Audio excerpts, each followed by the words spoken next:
Ankeny Centennial High School football on the Central Iowa Sports Network. CISN.TV is the state's premier source for high school sports streaming. He's got an open sideline. 20, 10, 5, and that is a Jaguar touchdown. Ankeny Centennial football is brought to you by Schottenkirk Chevrolet, Shields, the Better Business Bureau, Central Bank. Now let's go to our CISN.TV crew for Ankeny Centennial High School football.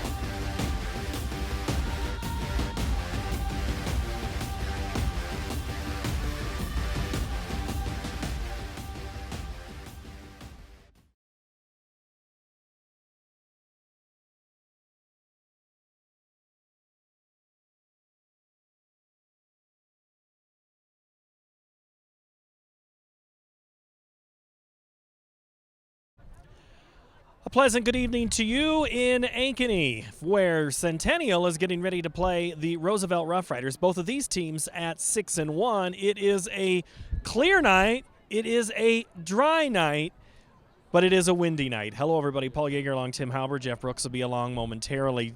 Tim, this is a game where about an hour ago when we were on the field, it was a much different story. The wind was blowing. It's already started to die down. We are going to clear it off and have an incredible night for football.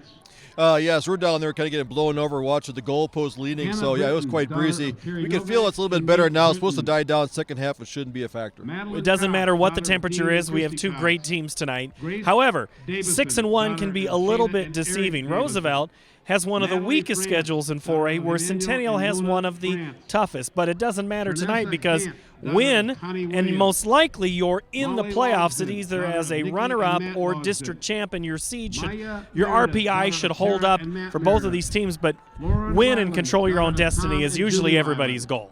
Yeah, a big game for Roosevelt tonight because they've got Centennial tonight. They've got Southeast Polk next weekend. So two big games. They got to win at least one of these two to kind of guarantee a playoff spot. Both are tied for first place in the second district. So it's anybody's game tonight. Funny things happen. You get the wind out there. And this defense here is quite opportunistic defense for Roosevelt. So we could have been for a surprise. You did say funny things can happen, and that's the weird thing about playing with an oblong ball.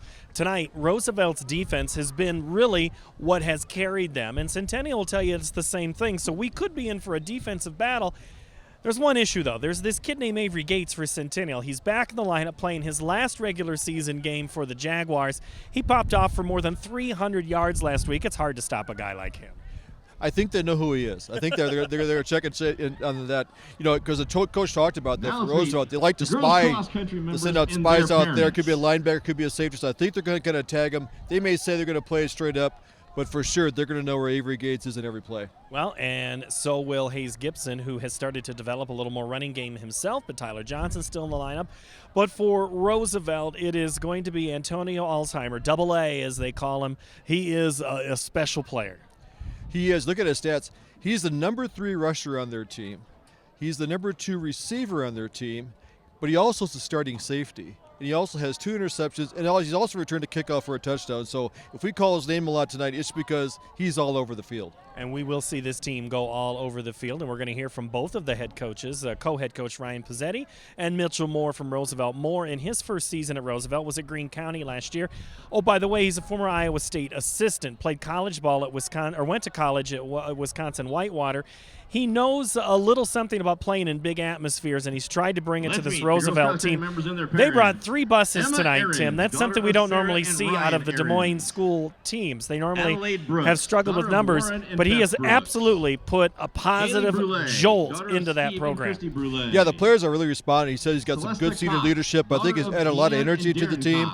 Guys like to play for him because he talked about the seniors, the strength of the team, having a great attitude. And then it goes on to the younger players, the freshmen, the sophomores, and juniors kind of pick up on that. So it's a definite team effort. They've played well this year.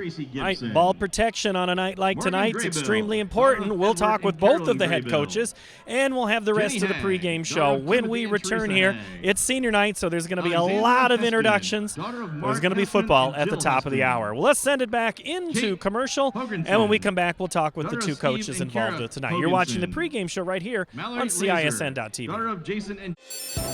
We might not always know what the day will bring, but some things are certain. The sun will rise, and your lights will go on. That's because at MidAmerican Energy, we're obsessively, relentlessly committed to providing you energy when and where you need it, to connecting with you and keeping our communities safe and strong. Because the most important thing we put our energy into is you. We're obsessively, relentlessly at your service.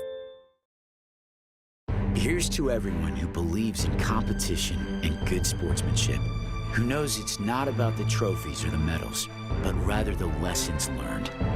For those who understand, it's not whether you win or lose, just that you give your best. So go ahead, lace them up, take the field, have fun, and play. For the experience, for the memories, for the love of the game. Shields. Hey everyone, this is Dan Holm of Ankeny Fanatic. We're gearing up for another exciting fall season of high school sports. Be sure to check out our website for all of your Hawk and Jaguar coverage. Hey, look who's here. Hey, welcome back, Coach. How you doing? Good luck this season. Thanks a lot. Thanks. What? You don't want to miss any of the action.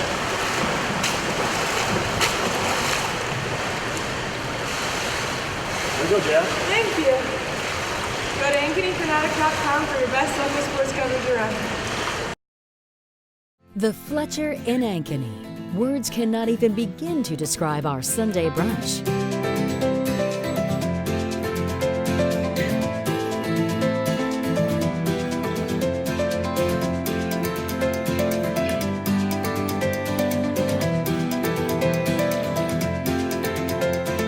You won't find a better Sunday brunch than what's being prepared for you. Try it this Sunday. The Fletcher, North Ankeny Boulevard in Ankeny.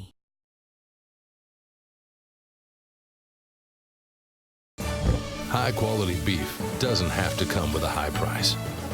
Hy-Vee Angus Reserve. It's 100% natural, hand-selected, pure quality beef.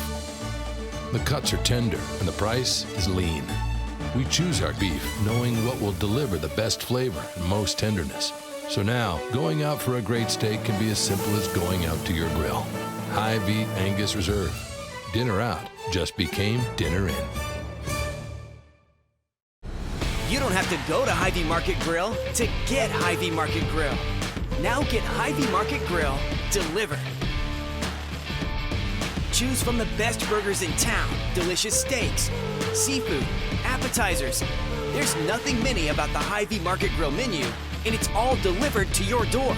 Save time and save the day, or at least dinner. Just order on the Hy-Vee Market Grill app. Hy-Vee Market Grill. We deliver delicious. All right, it is senior night. These guys have played. They've been in this Centennial program since they were in middle school. So this is really a class that's come through. What is special about a senior night? You know what? It's just an exclamation point on their career, being at home for the last regular season game. A lot of these kids, his brothers, had played at Centennial. Their parents played for Coach Pizzetti, went through the Ankeny program, AJF, on up through high school football. So it's special for a lot of people. And this is an opportunity to, really, it's a district title matchup. You have two 6-1 teams, teams that are pretty even on paper. But when you start looking at the film, it's a little different. What do you see in this game as an opportunity for you? They're very athletic. They're very aggressive. They're well coached. Scheme-wise, they do a lot of unique things on offensively and defense. We think we're going to have to come out and play well. I mean, if you compare us on paper, like you said, we have similar records. Returning starters, we have similar kids. It's going to be a tough game for us, no question about it, and we're excited to play for that district title and that playoff spot. Explosive offense always kind of gives a defense guy a little bit of gray hair. What are your defensive coaches looking at this week? You know what? Number one, just like we go into every week, we got to look at ways to stop the run game, force them to put the ball in the air and make them stress a little bit and be uncomfortable with what they maybe don't want to do. Our defense has been very, very solid all year. It's been our strong point as our offense continues to improve. But they're definitely up for the challenge tonight. Last week, Avery Yates, more than 300 yards. Do you have any idea he's doing that well in the middle of a game? You know, we're just happy to have him healthy. It's taken a long time to get him back, and when he came back against Marshalltown, I'd say he was about 80-85%. The next week against Southeast Polk, I think he was a little bit better as far as health-wise. And then last week, you know, that was the Avery that we all know. Thinking that he ran for 300 yards in the first half, I don't think anybody ever would have dreamed that. And that's not something that happens every game. You know, that was one of those catching lightning in a bottle type opportunities for him, and he took advantage of it. We just want consistency out of him. We have some other backs, Tyler Johnson, that's had a great year. Hayes Gibson has ran the ball well and throw the ball really well lately. So offensively in our backfield, it's not just Avery. We have some other kids that we love to get involved in the game plan. Johnson over 500 yards rushing for him, but you had also said earlier this week Kester at tight end has started to develop and really become a target for you. Why? You know what? He's just a great athlete. He moved here from Hawaii a couple years ago, and he was a volleyball player in Hawaii. He played a little bit of football, and when he came up for track that spring, when he got here, you know, we could see the speed and athleticism he has. Football didn't come naturally to him right away, but as he works towards things, he's turned into an outstanding tight end for us. And, he wants to play college football, so that's even a bigger incentive for him going forward to improve and master his craft.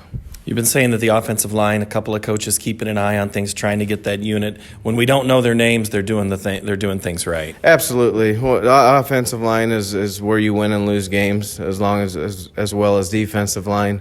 Coach Becker and Coach Payton has done an outstanding job with those 5 kids, including the tight ends as well. At the beginning of the year, we were not as good as we wanted to be. We were behind. And they have worked with those kids in the film room and on the practice field to get where we need to be, and we're really close, we feel, to where we need to be right now. You had said earlier this week that running the ball or stopping the run and protecting the football were keys. Do you still see that tonight? Oh, absolutely. Since we started district play, if you look at our turnover ratio on offense, we've been outstanding. We can't turn the ball over and put us in those type of situations. We're not built for that offensively or defensively.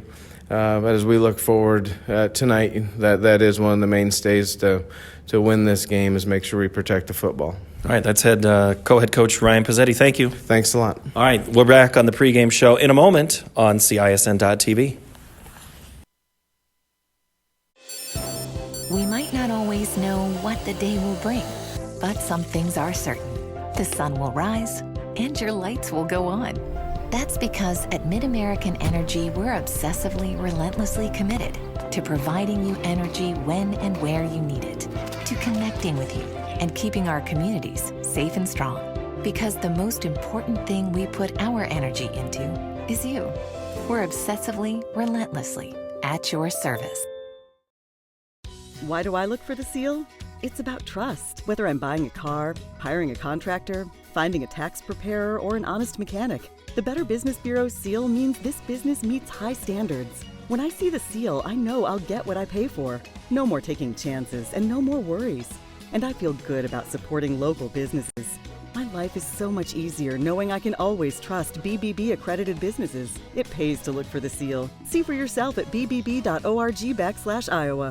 It's Truck Month at Schottenkirk Chevy Waukee. Up to $15,000 off new 19 Silverado HDs. Up to $11,000 off new 19 Silverado 1500 Crew LTZs. We're in a position to give you more for your trade in Waukee. Up to $7,000 off new 19 Equinox. Truck Month in Waukee, including up to $15,000 off new Silverado HDs. Huge inventory, but these won't last. Schottenkirk Chevy Waukee. WaukeeChevy.com.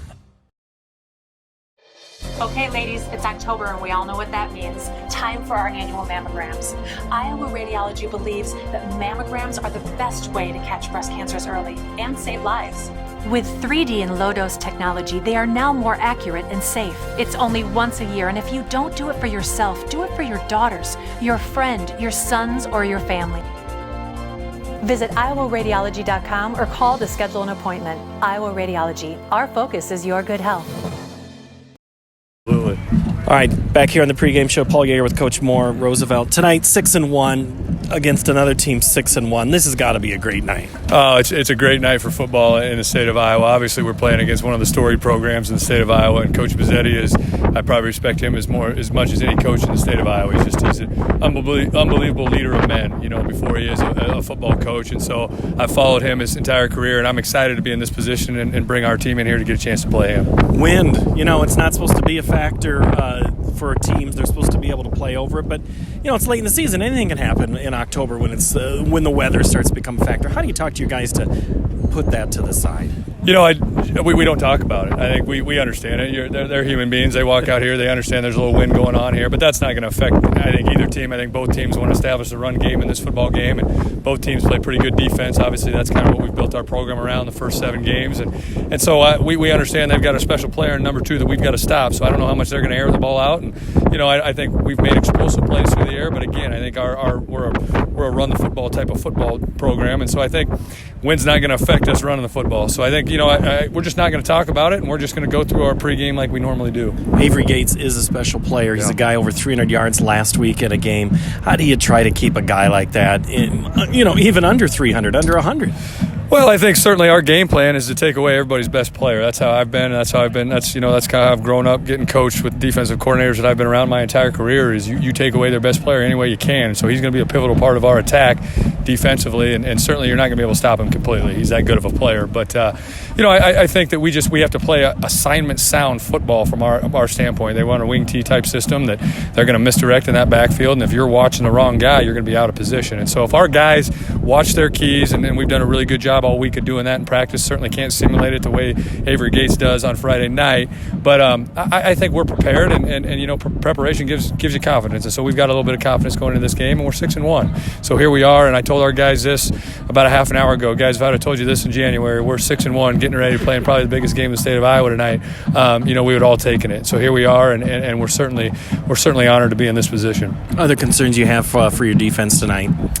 The Gibson kid certainly possesses a dual threat type guy, and he can throw the ball and he can run the ball, and they've got a left tackle who's going to Iowa State, and he's a big guy, I know number 15 well. He's my wife's cousin, and I know what kind of kid he is. I know what type of family he's got, and he's certainly a leader. And so I know that there's a lot of those guys on that team. There's good football players on this football team all over the field. And so while we're certainly concentrating on number 2, I know this is a great program. There's great players all over. So we've got to play assignment football tonight to give a chance to be in this football game. I had a chance to kind of get a look in the eyes of some of your guys here a couple of minutes ago. They look like they're ready to go. What's your offense? What's the opportunity they have tonight?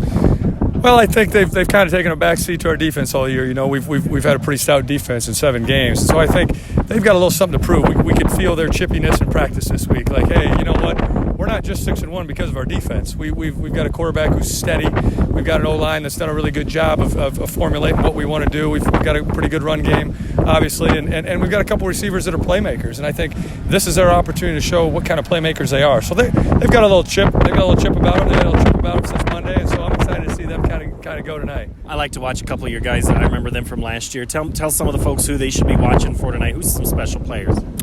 I look at our guys, and number 3 is as good a football player as there is at 4A, in my opinion. He plays on both sides of the ball. He scores running, scores passing, scores interception touchdowns. He's taking a kick back on a kick return, and he's just a physical football player, and he's a really good Iowa high school football player. So I think he's a guy that's pretty special. Jay Singleton is kind of an unsung hero for us. He's played all over. He's played safety. He's played linebacker. He's played a little bit stand-up DN. He's played running back. He's played slot receiver.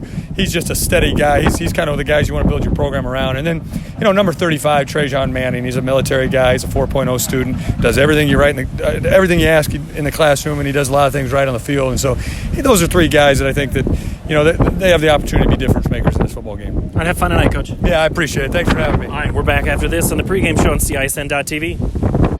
Okay, ladies, it's October and we all know what that means. Time for our annual mammograms. Iowa Radiology believes that mammograms are the best way to catch breast cancers early and save lives.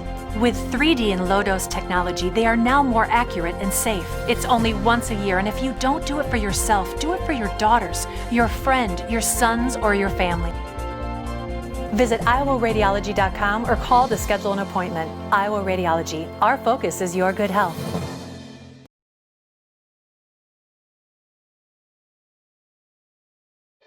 Okay, ladies, it's October and we all know what that means. Time for our annual mammograms. Iowa Radiology believes that mammograms are the best way to catch breast cancers early and save lives. With 3D and low-dose technology, they are now more accurate and safe. It's only once a year, and if you don't do it for yourself, do it for your daughters, your friend, your sons, or your family. Visit iowaradiology.com or call to schedule an appointment. Iowa Radiology. Our focus is your good health. Schottenkirk's Ford Truck Month going on now in Indianola. This month only new 2019 Ford F-150 Crew Cabs up to $14,000 off MSRP or up to $8,500 off MSRP and 0% for 72 months. All new F-150 trucks come with no charge Ford roll-up tonneau cover. Ford fans drive to Indianola to buy Fords. Schottenkirk Ford Indianola. SchottenkirkFord.com.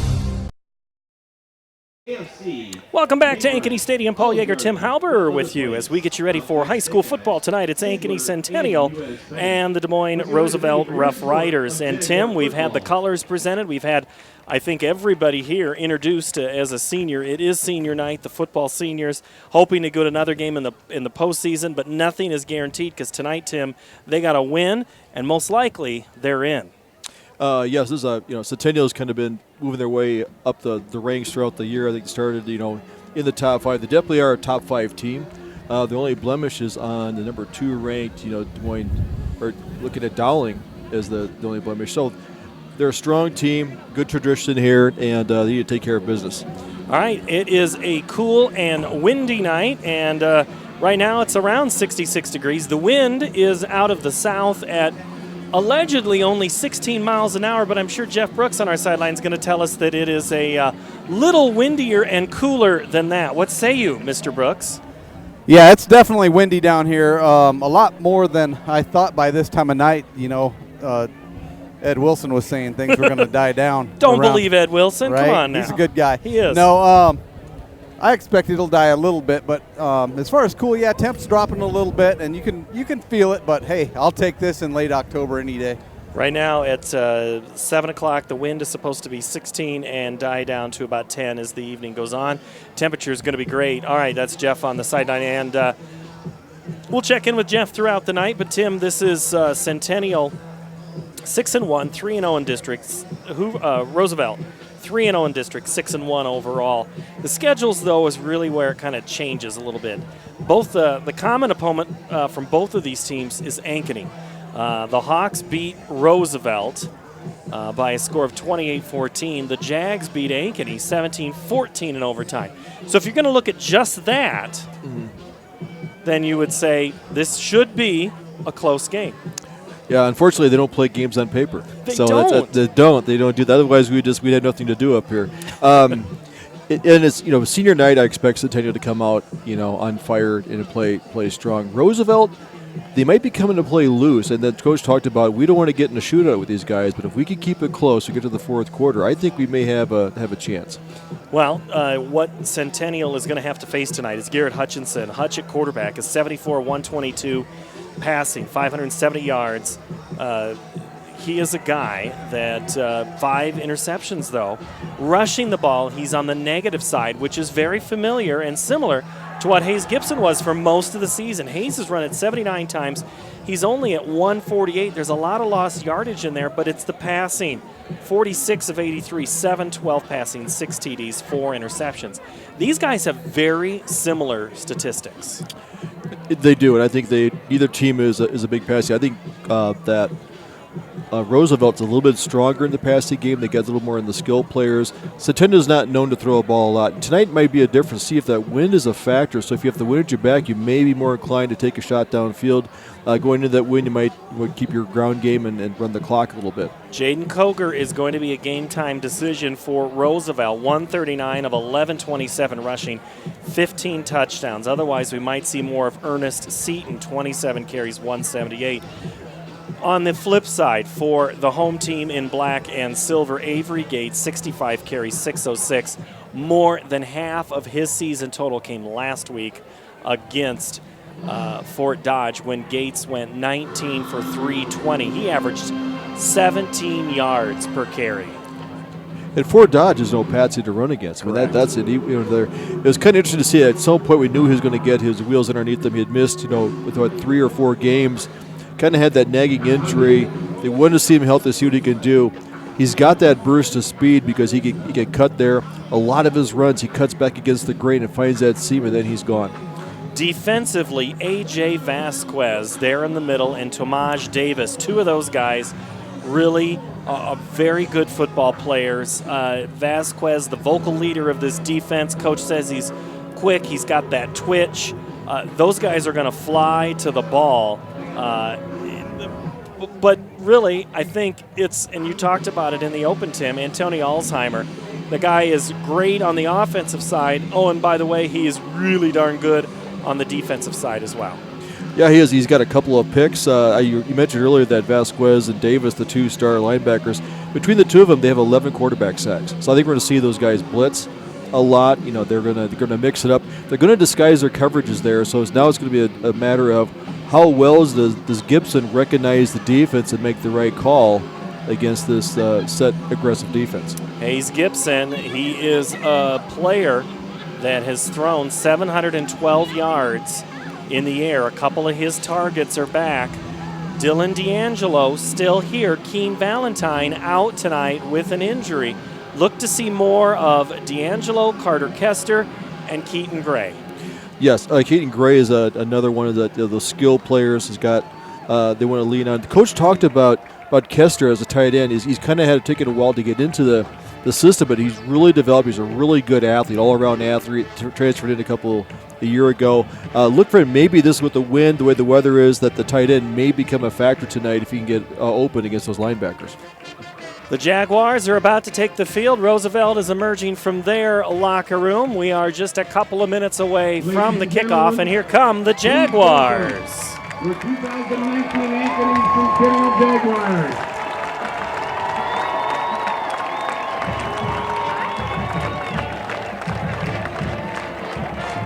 Jaguars are under the co-head coaching of Jerry and Ryan Pizzetti, assisted Mark Becker, Mike Fontana, Dave Jones, Andrew Payton, Jamie Cole, Tyler Larson, Aaron Jarks, Greg Meyer, Taylor Anderson, and Cody Cooper. The Rough Riders, they have beat Hoover, Lincoln, Des Moines East, Sioux City West, Fort Dodge, and Marshalltown. The Riders have lost to Ankeny 28-14, 6-1. As Coach Moore said, if his guys would have known, if you would have told him in January when he got the job that you're going to be 6-1 playing for a district championship on October the 18th, they said, we'll take that. And here come the Roosevelt Rough Riders onto the field. They're under the coaching of Mitch Moore, Evan Groper, Todd Blythe, Tad Elbert, Justin Willig.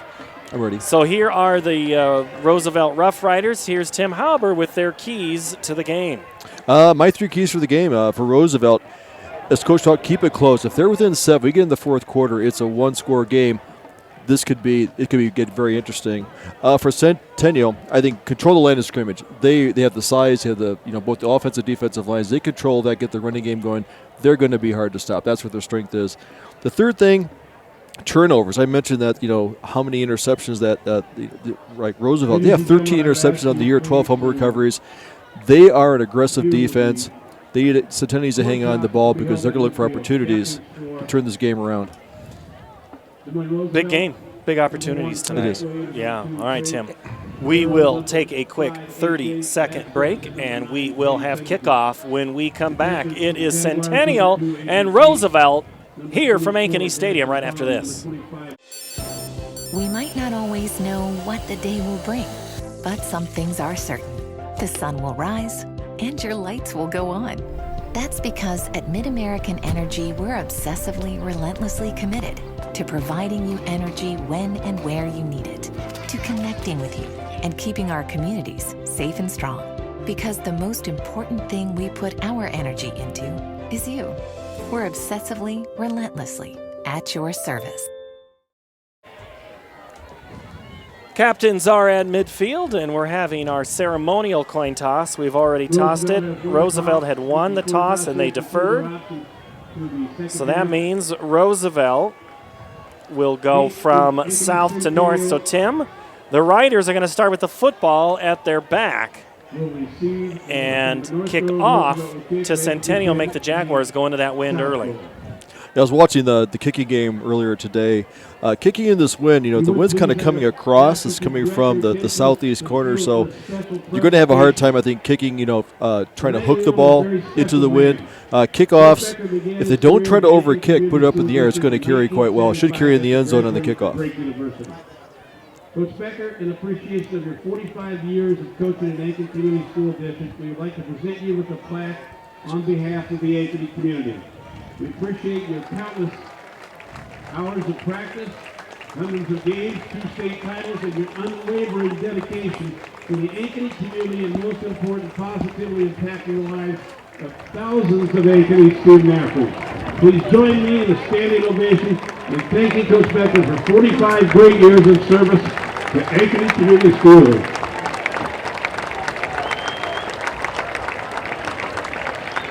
Nice recognition there. Coach Becker, after 45 years, had a chance to walk up the press box earlier this evening, and he was walking with the assistants, and they were getting set up, and he's looking around, and a lot of hugs, a lot of handshakes, and a lot of years. You think of all the guys that have come through this program, both at Centennial and then before when he was with Ankeny. A lot of different guys, and you see some familiar faces in his family, and many in the community know some of them. And you could see his granddaughter was wanting to be walked out by Grandpa, and he said, "Is she going to be here tonight?" Absolutely. She's ready to go. And that's the thing about this, Tim. It is a family. It is fun to see, and we're going to see some football. Let's quick check in Jeff Brooks one more time before the ball game. And Jeff, I know it hasn't really changed, but what are you seeing here in warm-ups? Quick, Jeff. Well, as you guys mentioned earlier, the wind's kind of quartering a little bit, so balls will get up in the air and move on these guys. So kickoffs, punts, passes that are going into them, they're going to move on these guys. Better be pretty sure with their hands. Make sure they catch the ball or let it bounce in front of them and come up and get it, especially on these kickoffs. All right. That's take advantage of it. Be the aggressor. Lining up for the kickoff for Roosevelt is Xavier Coleman. He gets a boot into the air, and that one's going to go through the end zone, almost into the arms of Jeff Brooks, but it'll stay and come out and be 1st and 10 for the Ankeny Centennial defense, which is anchored up front, Cal Miller, Nate Howe. Actually, Howe is out tonight, so Garrett Madison will get the start. Trey Morris, Noah Parley, and Brady Peterson up front.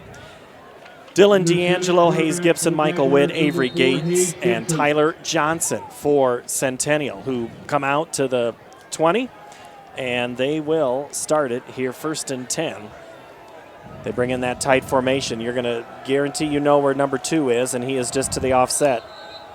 Already before we start, there is a false start, and also actually Trey Porter getting the start tonight. Already a penalty, and that one's against the Rough Riders. Neutral zone infraction. 1st and 5, easiest 5 yards they'll get tonight. Yeah.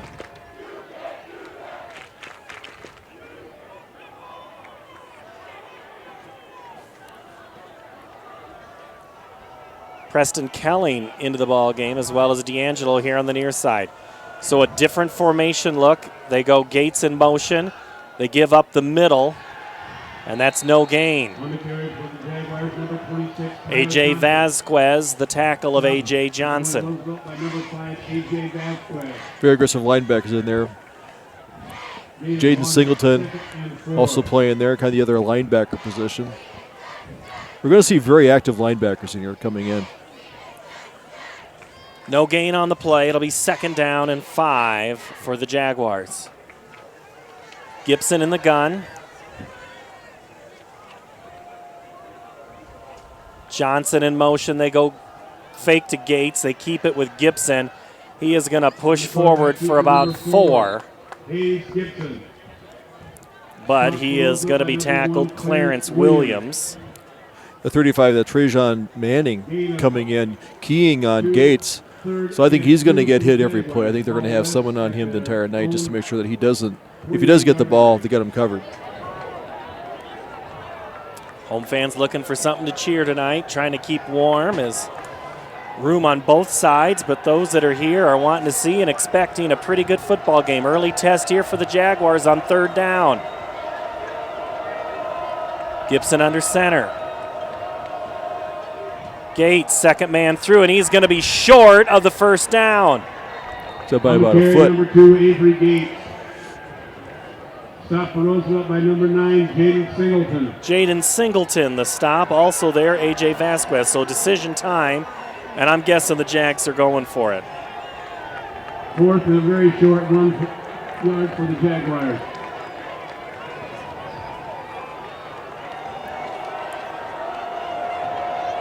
Big 4th down here in the very first series of the game. Gibson, tight formation. Quarterback sneak. He's not going to get it on initial purge, and I don't know if he got it. The far linesman says he did. The near linesman was going up the line, then stepped back behind the 30 to about the 29 and a half. Short. It's going to be Roosevelt ball. So the Roosevelt defense holds. Big job of the interior, the line there. Brooks is in there, Miles. I think Claypool's in there. Those guys got to push. The center never got down there. Hayes never had a chance to get any forward momentum. They're finding a seam there. Usually the quarterback tries to go off the guard. There's nothing in there to get. So no gain on that offense. Good defense. Now with the wind at their back at the 29.5-yard line goes Roosevelt. And a lot of momentum. Here come the Roosevelt Rough Riders on offense. They go right side. Running it. Ball carried for the Rough Riders by number 7, George Runkle. George Runkle. Runkle we not heard much about. New tailback in there along with Hutchison at quarterback. Picked up a long 3, maybe 4 yards. I think we're going to see a whole lot of people in a whole lot of places tonight. Hutchinson, 2nd down. Short snap. Again, right side. 1st down for the Rough Riders. Runkle around the right at the pylon, and they're moving the football. Runkle, another one of those seniors, 5'10", 185-pound. As Coach Moore said, our seniors have done a great job of leading this team. 1st down carry. Quick snap, short. Runkle nowhere this time. Great defensive push by the Jaguars. Ranky in there. Niels as well. We've called his name before throughout the season. 7, George Runkle brought down by number 33. Logan Neal, seniors. A big night like this, seniors, their last regular season home game, they want to play the best that they've played. Runkle goes onto the other side of Hutch. 2nd down. Pass towards the end zone. Too far. Intended For Singleton out there. Singleton was the intended receiver, but just too far. The other guy to watch out for is number 2 is that Guerrero, who is lined up wide here on the left side, drawing a lot of single coverage. He's their leading receiver. And I think Singleton had his man beat. It just wasn't quite a pass he had a chance to catch. It may take a while to gauge how the wind behind your back with the passing game is going to affect it. Hutchison.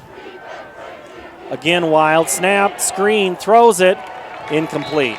Trying to get it to Runkle, and then a late penalty comes in. And Cooper coming in. Wouldn't say it was much of a hit, but officials are going to call that. You go in there and knock the quarterback over, we'll draw some laundry.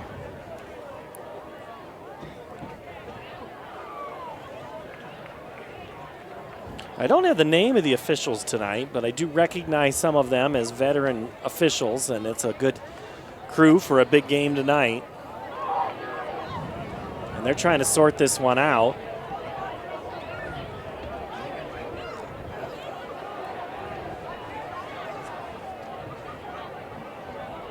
Personal foul, roughing the passer against Centennial. And you can hear the boos on the near side. 15-yard penalty, automatic first down. So a first down, automatic, move it closer to the goal, and it's going to be inside the 10, or right at the 10. You mentioned earlier that the snaps coming from the center back there kind of been low, they've been high.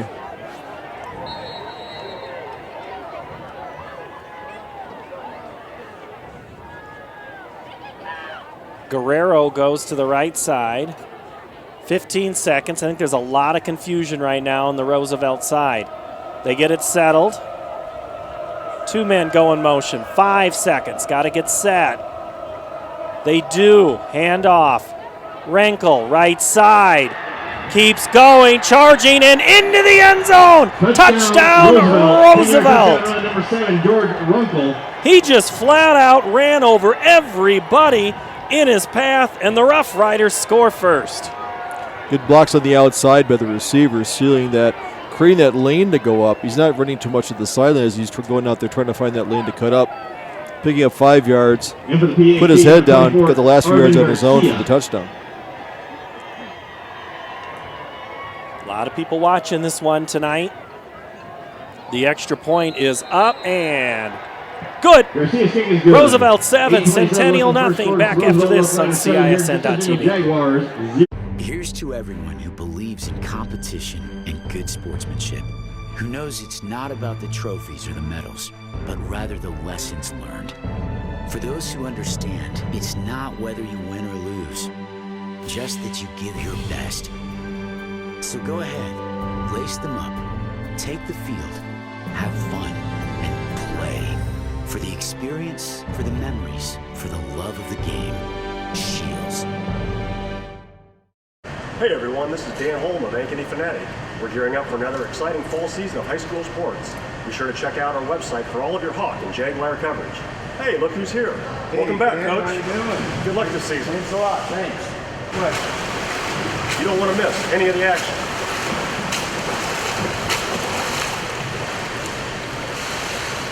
There you go, Jeff. Thank you. Go to AnkenyFanatic.com for your best local sports coverage around. Rough Riders take advantage of a short field 30-yard drive, ends on a 10-yard touchdown run by by Tyler Trey Porter. I'll get this right, don't you worry.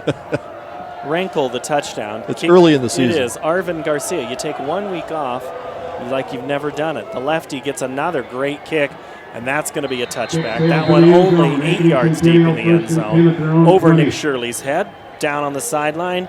It's always in his range. It's Jeff Brooks.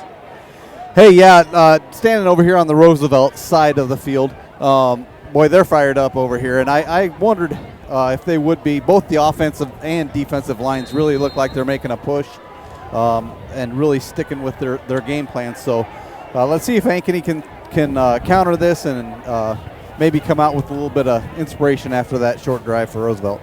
Well, the Riders definitely have the Jaguars' attention now as they're looking up on a 7-0 lead. Play action. Gibson runs for his life.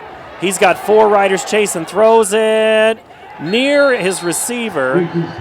Incomplete, intended. 42, Trace Thaden, who is a new insert into the lineup. 21, Elijah Crawford. Thaden, the intended receiver, incomplete. It'll be second down. Yeah, Singleton there on the chase. Incomplete. Good outside linebacker. We're also seeing Williams in there, who also plays wide receiver coming in, adds a little bit of speed. So now we'll see how this Tampa 2 cover 2 defense works for the coach. Going to dial something up on the second and long. Gibson was running for his life the whole time.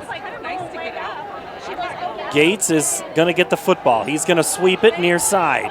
Cuts back and gets a whole bunch of yards in one big play. Number 2, Avery Gates. A good job out there. Brady Peterson out there leading the pack. When you got a 6'5", 280-pound senior out there, yeah, the Piles are going to have a good gain there. Picked up 9 yards on that sweep. A.J. Vasquez, the tackle, 5'9", 200-pound senior, key part of this defense.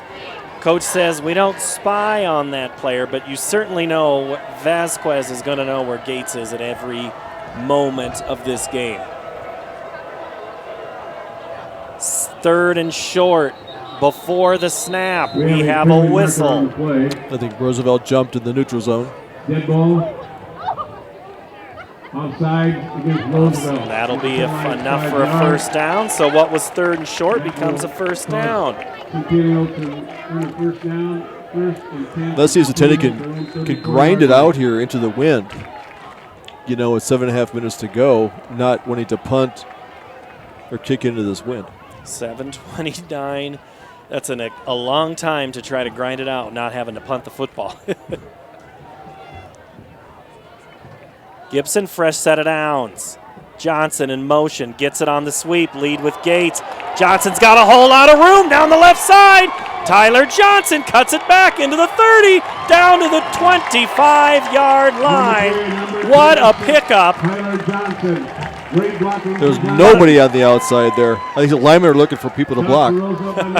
You could hear below us, Tim, the fans saw that there was nobody anywhere. 41-yard pickup. Let's see it again.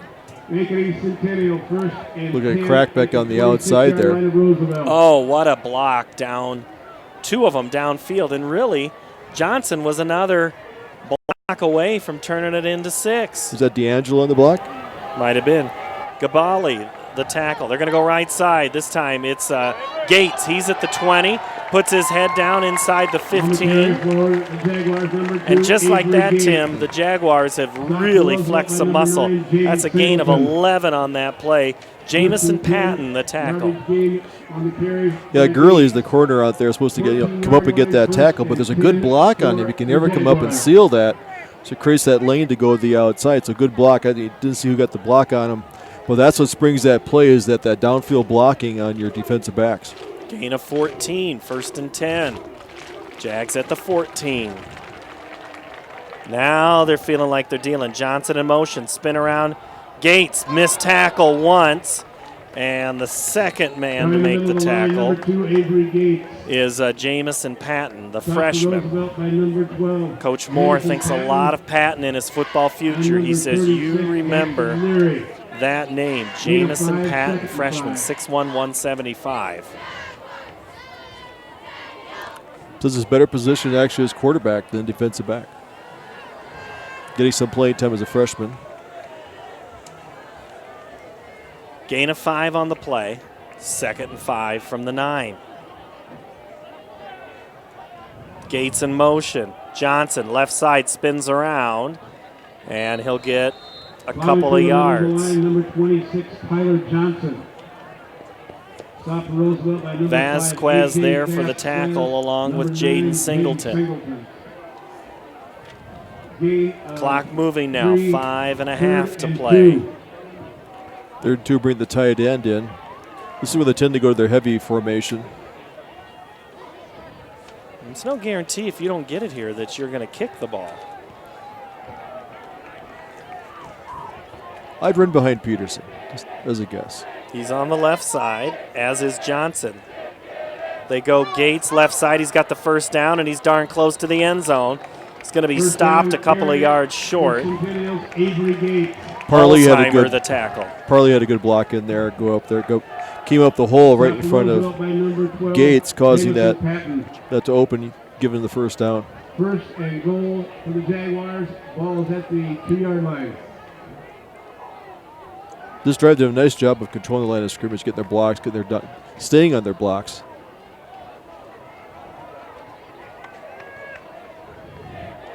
This drive started back on the 20.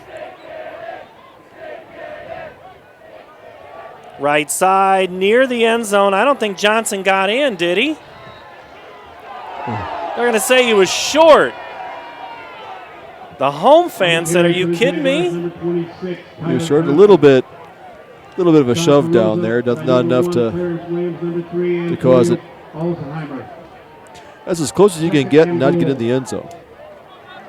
See if they run the sneak again and hope they don't have the same result as Mahomes last night for the Chiefs. Yeah. Gibson, quarterback sneak. And I see one, I see two, and I see hands in the air. It's a touchdown for the Jaguars. Hayes Gibson with the score. Number 38, Connor Page. On the 10th play of the drive. Good push by Trey Morris, interior of the line, giving it just enough room for Gibson to get in there and score that touchdown. At first he didn't go in. I think it was a second effort on his part, got him in the end zone. Connor Page, the extra point on to attempt it. The kick is up. Good. We're tied at 7 at Ankeny Stadium. Ankeny Centennial 7, Des Moines Roosevelt 7. High quality beef doesn't have to come with a high price. High Beat Angus Reserve. It's 100% natural, hand-selected, pure quality beef. The cuts are tender and the price is lean. We choose our beef knowing what will deliver the best flavor and most tenderness. So now, going out for a great steak can be as simple as going out to your grill. High Beat Angus Reserve. Dinner out just became dinner in. The Fletcher in Ankeny. Words cannot even begin to describe our Sunday brunch.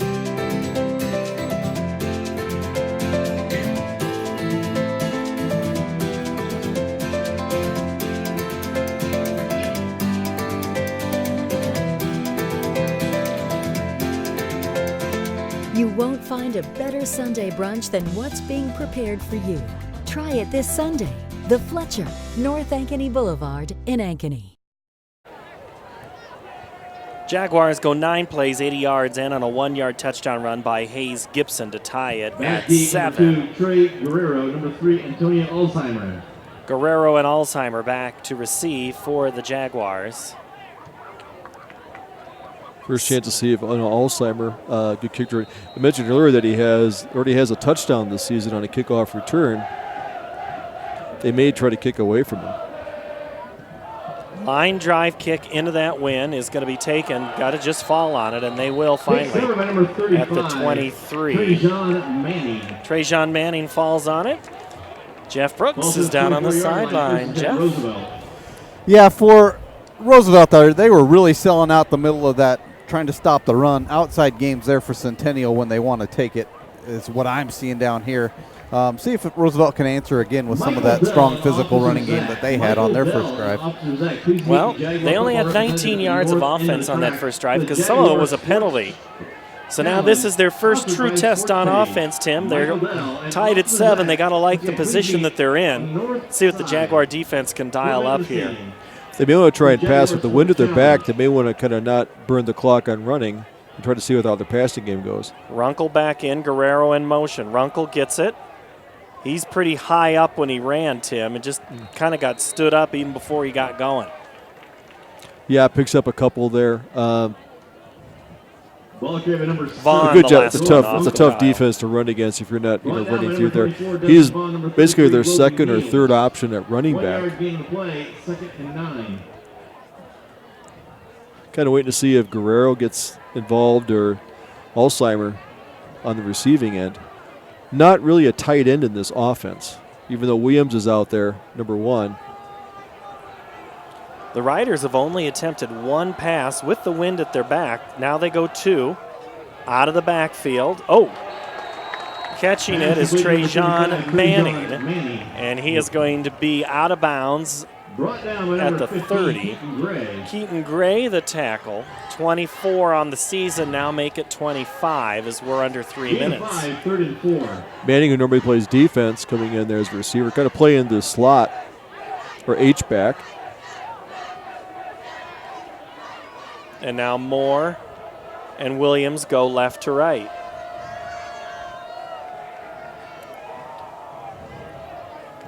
Check to the sidelines. Rankin tripped up from behind first by Vaughn and finished off by Jackson Huber. Good tackle there by the senior. Guy there chased him down. You know, Runkel was out there. I think he had a little room and some blocking out there. Vaughn comes in there, gets around the ankles, trips him up enough that he couldn't go anywhere, so a 3 and out on the Roosevelt offense.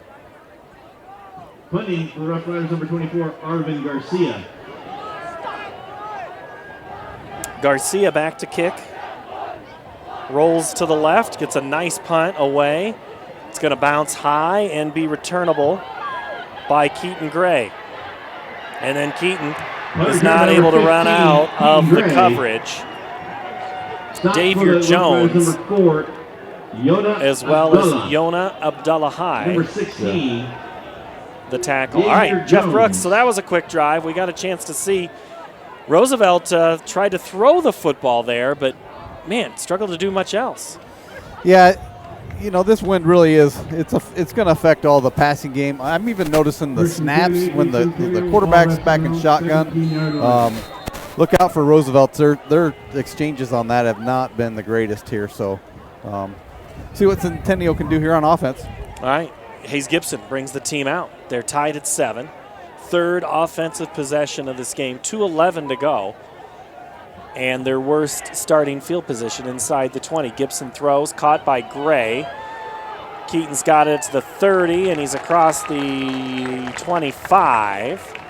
He's near a first down. Zarek Gurley, the tackle for Roosevelt, and he may have. Yeah, I think he did get it. He got all 10 in one play. First down for Centennial. They give it to him. First and 10, ball rest at their own 27-yard line.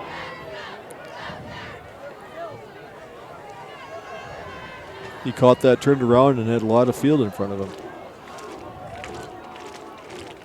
Johnson in motion. Gibson keeps it. Up the middle, then he stood up and spun down. Keeper number 4, Hayes Gibson. Yeah. First man there was Tomaj Davis. Burkall also in on the tackle. Coach talked about not letting Gibson get much of a running room there because that's the one thing that's dangerous, that he's a good athlete that can tuck it and run. They want to restrict how much room he has to run and not get outside and find that seam.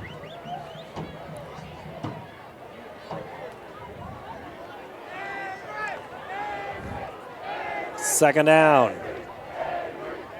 Johnson. First down. Still on his feet. Takes 3 Rough Riders to corral him, but not until he gets a first down up to the 40. Gain of 10 on the play. Zarek Gurley for Roosevelt came in, set the edge, but there was no pursuit in there. None of the linebackers came over, so it created that lane. Kind of the bread and butter of what Centennial does in their running game. They get outside. It's kind of like the old Lombardi play. They kind of seal the outside, seal the inside, and find that lane and take it upfield. Clock now approaching 30 seconds in the quarter. Gates got to make something out of nothing. He's popped out of bounds. Number 2, Avery Gates. Elijah Crawford, the tackle. It looked like it might be a 5-yard loss somehow. He got a 4-yard gain out of that just on his speed and athletic ability. Kind of gave him the dead leg move and took it to the outside. And that is going to be the last play of the first quarter. Pretty exciting, 7-7. Quarter number 2 when we return. You don't have to go to Hy-Vee Market Grill to get Hy-Vee Market Grill. Now get Hy-Vee Market Grill delivered. Choose from the best burgers in town, delicious steaks, seafood, appetizers. There's nothing mini about the Hy-Vee Market Grill menu, and it's all delivered to your door. Save time and save the day, or at least dinner. Just order on the Hy-Vee Market Grill app. Hy-Vee Market Grill, we deliver delicious. We might not always know what the day will bring, but some things are certain. The sun will rise and your lights will go on. That's because at Mid-American Energy, we're obsessively, relentlessly committed to providing you energy when and where you need it, to connecting with you and keeping our communities safe and strong. Because the most important thing we put our energy into is you. We're obsessively, relentlessly at your service.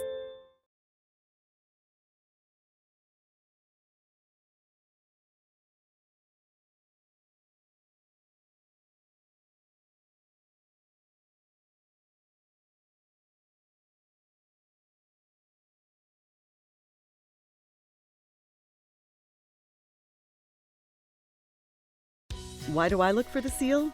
It's about trust. Whether I'm buying a car, hiring a contractor, finding a tax preparer, or an honest mechanic, the Better Business Bureau seal means this business meets high standards. When I see the seal, I know I'll get what I pay for. No more taking chances and no more worries. And I feel good about supporting local businesses. My life is so much easier knowing I can always trust BBB accredited businesses. It pays to look for the seal. See for yourself at bbb.org/Iowa. It's truck month. On second down, the Jags get 4. They need 1 here on third. Gibson keeps it. Got it. Hayes Gibson. And he's tackled by Antonio Alzheimer. In a game of 5. Stopped by number 3, Antonio Alzheimer. With Gates in there, brings the defense out there. They are keying on him. So he doesn't get the ball. It opens up that hole for Gate or for Gibson. Roosevelt had a short field in their first possession. Cashed it in for 6. Jaguars went 80 yards on their next possession. Roosevelt punted, and now Centennial has it again. Gibson's first pass, he's running. He's under pressure again. He's just going to tuck it and get out of bounds.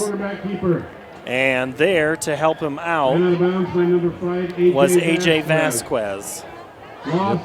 Smiley in there, also the senior. You know, there they go as a loss. I don't know if they'll get credit for the sack there. Almost had the sack in the backfield. And they were on him the whole time. It's almost like when they just, it seems to be that Roosevelt, Tim, knows when Centennial's going to throw that football. There's something they have seen, or the guy who's watching him knows what to look for. There's a key they get. Either look at the linemen that aren't sitting fully on their hands. They're kind of sitting back in their stance looking for a pass play. Gates in motion. Gibson hit as he threw and almost intercepted. Gray was the intended receiver. Gurley was there. Off his fingertips. And we have a penalty flag on the far side. Singleton had it in his hands temporarily. And Gray just kind of gave that look to Hayes like, dude, I wasn't right there. Illegal shift on Centennial. Against Centennial. So loss of 5 on the first play, and then you get a penalty on second down. Still be second and longer. Should be a 5-yard penalty. Make it a 2nd and 20. Other games tonight in District 1, Lincoln at Sioux City East, Ankeny at Sioux City North, Hoover is at Dowling. In this district, it's Sioux City West at Fort Dodge and Southeast Polk at Marshalltown. The Riders will decline the penalty, so that'll make it 3rd and 15. So the Rough Riders say we'll take one less chance and the same amount of yards as opposed to one more chance and more yards. 3 down linemen, see if they blitz somebody. They've got a single safety cover. Gates, 1 missed tackle, 2 missed tackles, but the third is not going to work. Alzheimer is trying to rip his head off. Stop Roosevelt by number 3. So what they do is they do try to create turnovers and go in there. The first guy gets the hit. The second guy comes in, does that strip, grabbing him by the arms and the elbow. Gates not being very tall, so anytime they do that, he's going to look like they're going after his head. But stop there, only a 3-yard gain, forcing Centennial to punt with the wind. With the way the wind is, they're going to put this thing through the goalpost. Miller goes high and gets a great kick, and it's going to bounce at the 1 and then bounce again 8 yards past the end zone on the backside. Jeff Brooks is down on our sideline. Let's check in with him, see what's going on. Hey, yeah, we're in for a good game here. I think Roosevelt's fired up. Coaching staff looks good. Now they're going into the wind, so the threat of their passing game is diminished a little bit. Let's see if they can establish that running game back again. Just a note for injuries, Runkle, number 7, that scored that touchdown. He's been on the sidelines getting a little treatment, so we'll see how he's going. In fact, he's not in there right now. All right, Runkle is not the man. Guerrero comes into that position. Patton is in. Offset eye.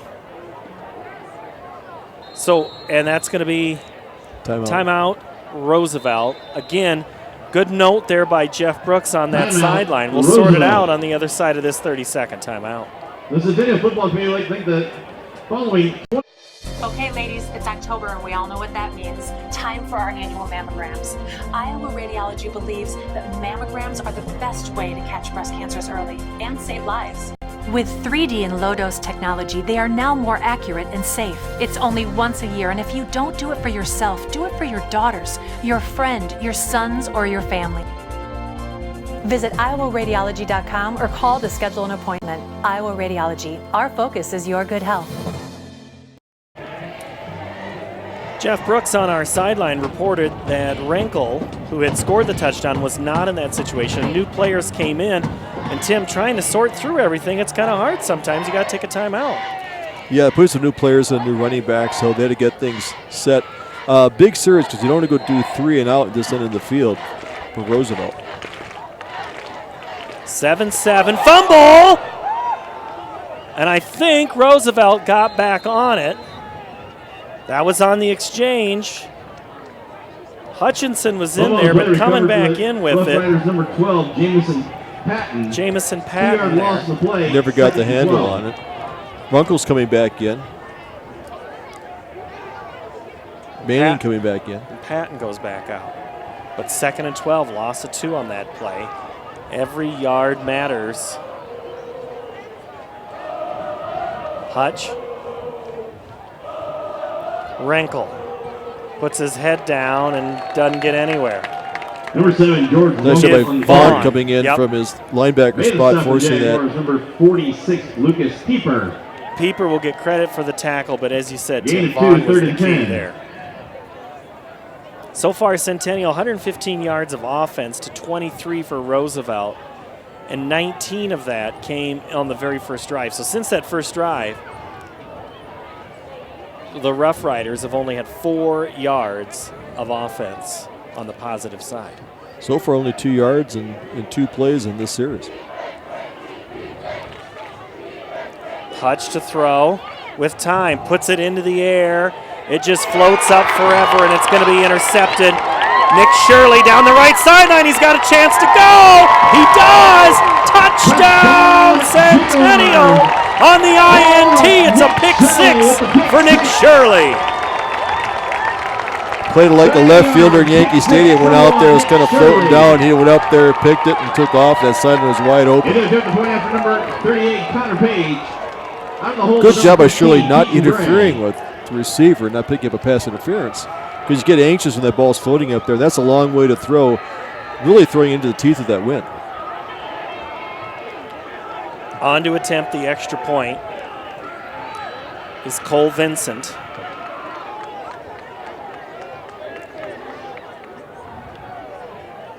Strike that. Kicking it through is Connor Page. 14-7, Jags in the lead. It's Truck Month at Schottenkirk Chevy Waukee. Up to $15,000 off new 19 Silverado HDs. Up to $11,000 off new 19 Silverado 1500 Crew LTZs. We're in a position to give you more for your trade in Waukee. Up to $7,000 off new 19 Equinox. Truck Month in Waukee, including up to $15,000 off new Silverado HDs. Huge inventory, but these won't last. Schottenkirk Chevy Waukee. WaukeeChevy.com.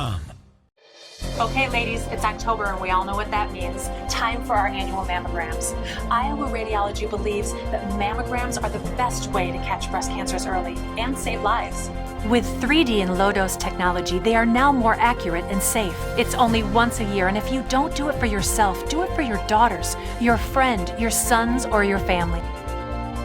Visit iowaradiology.com or call to schedule an appointment. Iowa Radiology. Our focus is your good health. Back gate number 2, Trey Guerrero. Number 3, Antonio The Alzheimer. INT as Vincent kicks it short. Taken at the 15 by Roosevelt. Alzheimer on Still the on his outside. feet. Alzheimer's got a couple men to beat. Tiptoes down the far sideline.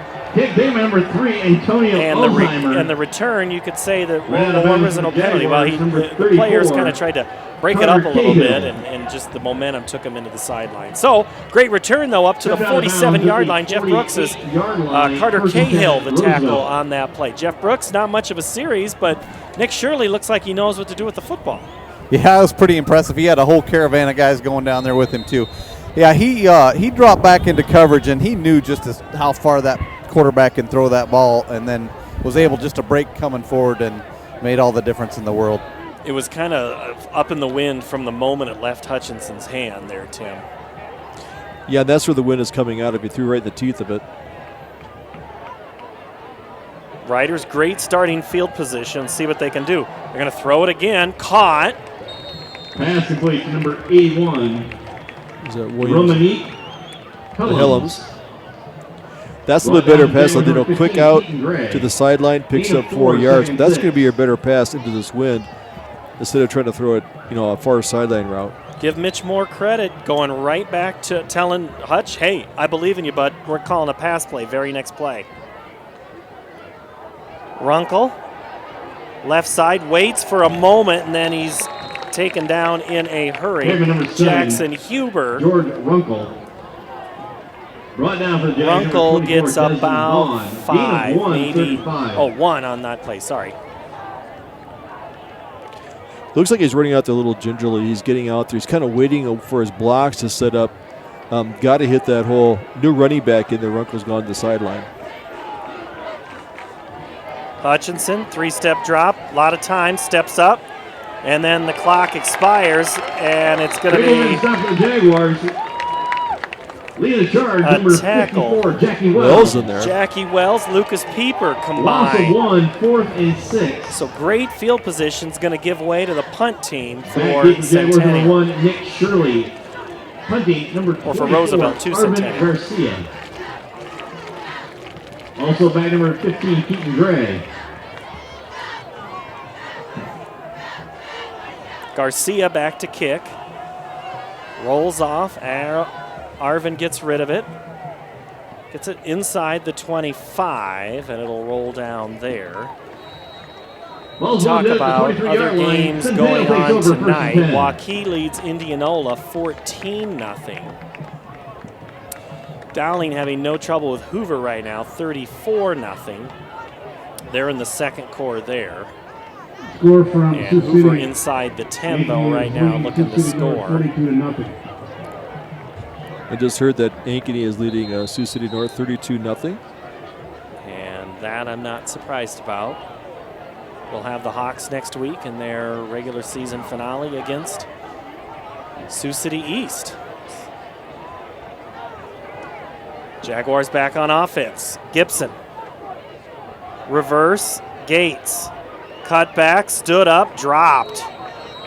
Alzheimer was there. So was Tomaj Davis. Trey Moore is pulling on the play out there. That's a long time to hold a block when you get a double reverse like that for a lineman and not get a hold. So good job trying to get the block out there. still gained 4 yards for a play that was well defensed.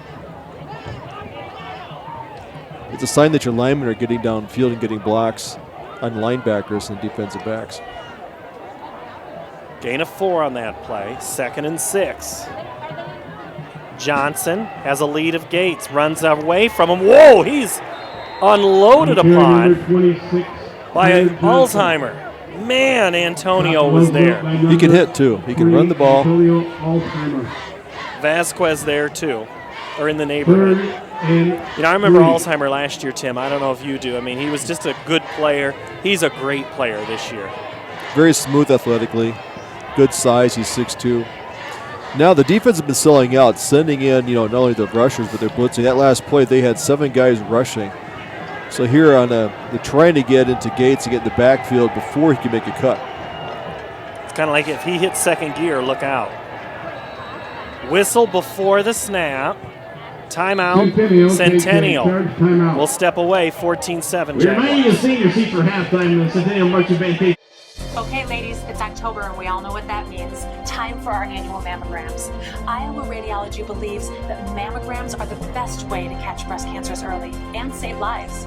With 3D and low-dose technology, they are now more accurate and safe. It's only once a year, and if you don't do it for yourself, do it for your daughters, your friend, your sons, or your family. Visit iowaradiology.com or call to schedule an appointment. Iowa Radiology. Our focus is your good health. The play clock was about to go Cinderella on the Jaguars. They call timeout right before 0.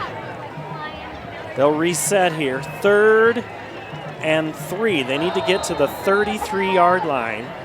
Now, problem with bunching up like the defense is doing is that there's no way, if that gap opens up. Gibson through that gap that opens up. He's into the secondary.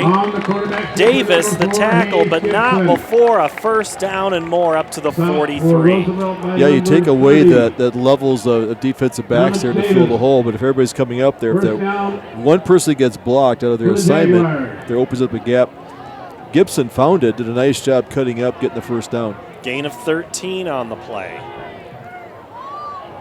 Needed 3, got 13.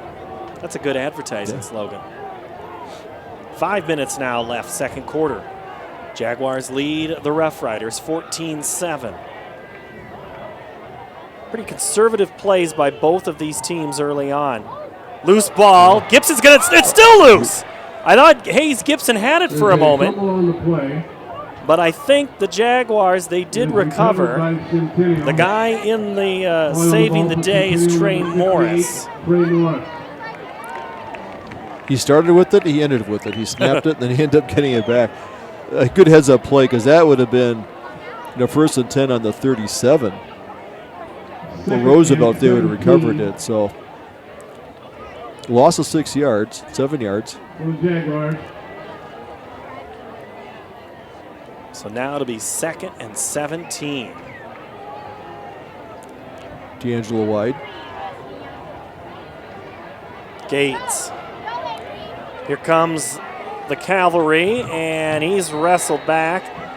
Gates got forward motion to about the 38. First one there, Tamaj Davis. Also there is Kamuni Gabali. I was waiting for you to pronounce that, and I was going to Gabali. Gabali, yes. Yep. 3rd down and 15. Gesundheit. Yes. Lots of fun names some nights. So now it's 3rd down again, Tim, for the Jaguars. Nice job there. Only gaining, there was potential there, but only getting some 3 yards there, but still leaves them in a 3rd and long to see if Centennial wants to go to a pass game with the wind at their back. 3-man rush. Gibson puts it up, goes near sideline, incomplete. Pass intended for number 5, Preston Kelly. Going for Preston Kelly. Yana Abdulhali breaks it up on that single coverage. It'll be 4th down. Nice pass, nice touch. It got him on his hands. That's a nice little out and up route. Might be there. Punting for the Jaguars, number 53, Callan Miller. Deep. So the fumbled snap created a 2nd and long, which stopped this drive for the Jaguars. Put him behind the chains the whole drive, Tim. Back deep for Roosevelt is Singleton. That ball is in the air forever. Singleton's going to bail, and he is going to get lucky. That thing bounced high and out of bounds at the 19. All right, Jeff Brooks. I know you're down there. I know you're keeping. Are you keeping warm? It's perfect down here, minus the wind. Roosevelt, man, they are fired up. Coaching staff, one of the coaches, assistant coaches, just came down here and was expressing to me how the Ankeny sidelines and players and coaches think that Roosevelt's soft. I'm telling you, they're here to play tonight. So Roosevelt, look for them to come out, get some running game going, maybe mix in that pass on the near sideline over towards you guys, and see if they can't move this ball down a little bit. Well, Roosevelt just whistled for a hold on that play while Jeff was in the report. So what was going to be at the 19 goes back to the 10. Roosevelt, Tim, only 27 yards of offense, 9 passing, 18 rushing. Thanks to Jeff Martens for our stats all season long. Centennial, 10 yards passing, 121 rushing. Gates tonight, so far, 9 carries, 44 yards, but it's Johnson, 7 for 63. Rough Riders have got to get something going here. 3:03. I'm not saying they're going to get it all the way in for a touchdown, but they have to be able to chew it up and not let Centennial get the ball back. Haven't found their rhythm yet on offense. Different quarterback here, so we're going with Patton. He runs left side, darts it out, and he's going to get some forward motion Ball carrier number 12, up to Jameson about Patton. the 15. So Patton Brought down number 12, Mason Yegi. Yegi was up there, as was Rankin. Gain of 5. The different speed there. He goes out there, kind of dips in, nothing there, can bounce it outside. Ranky is in there at tailback. Runkle. Boy, way flag comes flying in from behind. Boy, now all of a sudden they're keying on Runkle. Runkle, penalty on the play. I don't know if that was a wind-dated flag or if that guy is just throwing it with emphasis. So that came flying from the way in the defensive backfield. Usually it's going to be a holding call. And that's, hands, yep. Legal block in the back, Roosevelt. Well, that'll send them backwards. Just wipes out that nice 5-yard gain on that first down. Now making a back to the 8-yard line.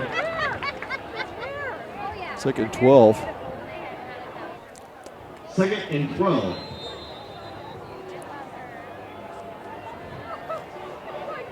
Second and 12 for the Riders.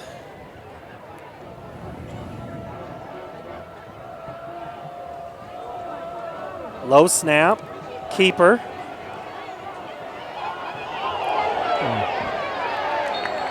Going out of bounds is still keeping it as Patton. There is a penalty. Ranky was being held there.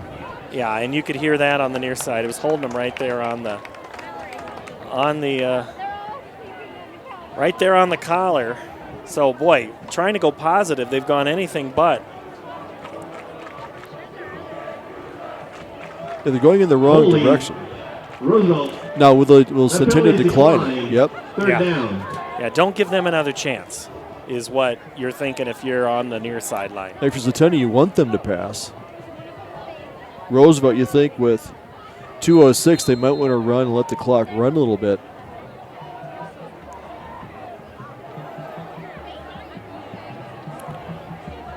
Patton looks near, throws, tipped away. A couple of Jaguars there on the coverage. It was intended for Helms. Both Vaughn and Gray were there on the pass breakup. So it'll be fourth down, 2 minutes to go, and Roosevelt has no choice but to punt this ball away. Number 24. Yeah, try to go high there. Helms is a tall receiver, but he threw into double coverage. He was lucky that doesn't get tipped and cause another interception. Tough assignment here for Garcia. Gets it away, low liner into the wind, bounces at the 40. gets close to midfield. That's a great kick, and under those circumstances, Garcia has been really the saving grace for Roosevelt so far in the second quarter, Tim. Right now is MVP. He's getting those rugby-style punts off, and with the hit, that allows no return. It rolls forward, so got him out of a hole here. Garcia's averaging about 37 yards a punt, and they needed all of those yards in his average to get him up near midfield. So it'll be 1st and 10 for Centennial. $1:53 left to play here in the second quarter. Ball at the 47 for the Jags. Pass, Gibson looking for the dagger. Got D'Angelo just a little far. Dylan was open. He had gotten past his defenders. It'll be second down. I think D'Angelo's thinking, he's going to think about that tomorrow, Sunday. He goes, I had that, and he was open. He had burnt the safety, caught the inside look there, running a post pattern, and just off his fingertips. If the Jaguars win tonight, they'll watch that in film, and they're going to give him a hard time. No, they wouldn't do that in the film session. Good pass by Gibson. Had the man there, had good protection, had time to throw. Gates has a blocker, and then he's escorted out of bounds. On the carry, number 2, Avery Gates ran out of bounds. Gabali by and Patton. One thing I think they're seeing now is that Roosevelt, they're not setting this edge out there because Singleton's out there, Gabali's out there, but they're playing soft, and Gates is able to turn that corner. I mean, if they don't set that edge to kind of hold him inside, I'd run that play all night long. That's going to be there. Pick up a 7. 3rd and 3. Clock stopped as the play went out of bounds. Gates stopped at the line of scrimmage. Avery Gates on the carry. Eric Smiley. No gain. Fact, Gates lost a yard on that play. So it'll be 4th down. Now, if you really like the wind, you try to kick it here, but you're going to punt it away. And I was watching him kick earlier. You could kick, well, otherwise it would be 40. It'd be a 57-yard field goal. I think you're going to look at 67. 67. I think you're looking at run this down, call a timeout, milk as much clock as you can, and just pooch it down there. Kyle Miller, who had an ACL injury, first game of the season last year, started the year as the tight end for the Jaguars, and then there was the injury to Brady Peterson. They moved him to the line, and that is where he is there to stay. I was talking to Ryan Pizzetti this morning. I said, hey, Miller ever going to get to go back to tight end? He goes, no, he's too good of a lineman for us to take him off now. Taking the delay of game, adding the 5 yards, give him a little more room to punt. Well, you're hoping for a good bounce because you want to keep him inside the 20. Let's see what Miller does here.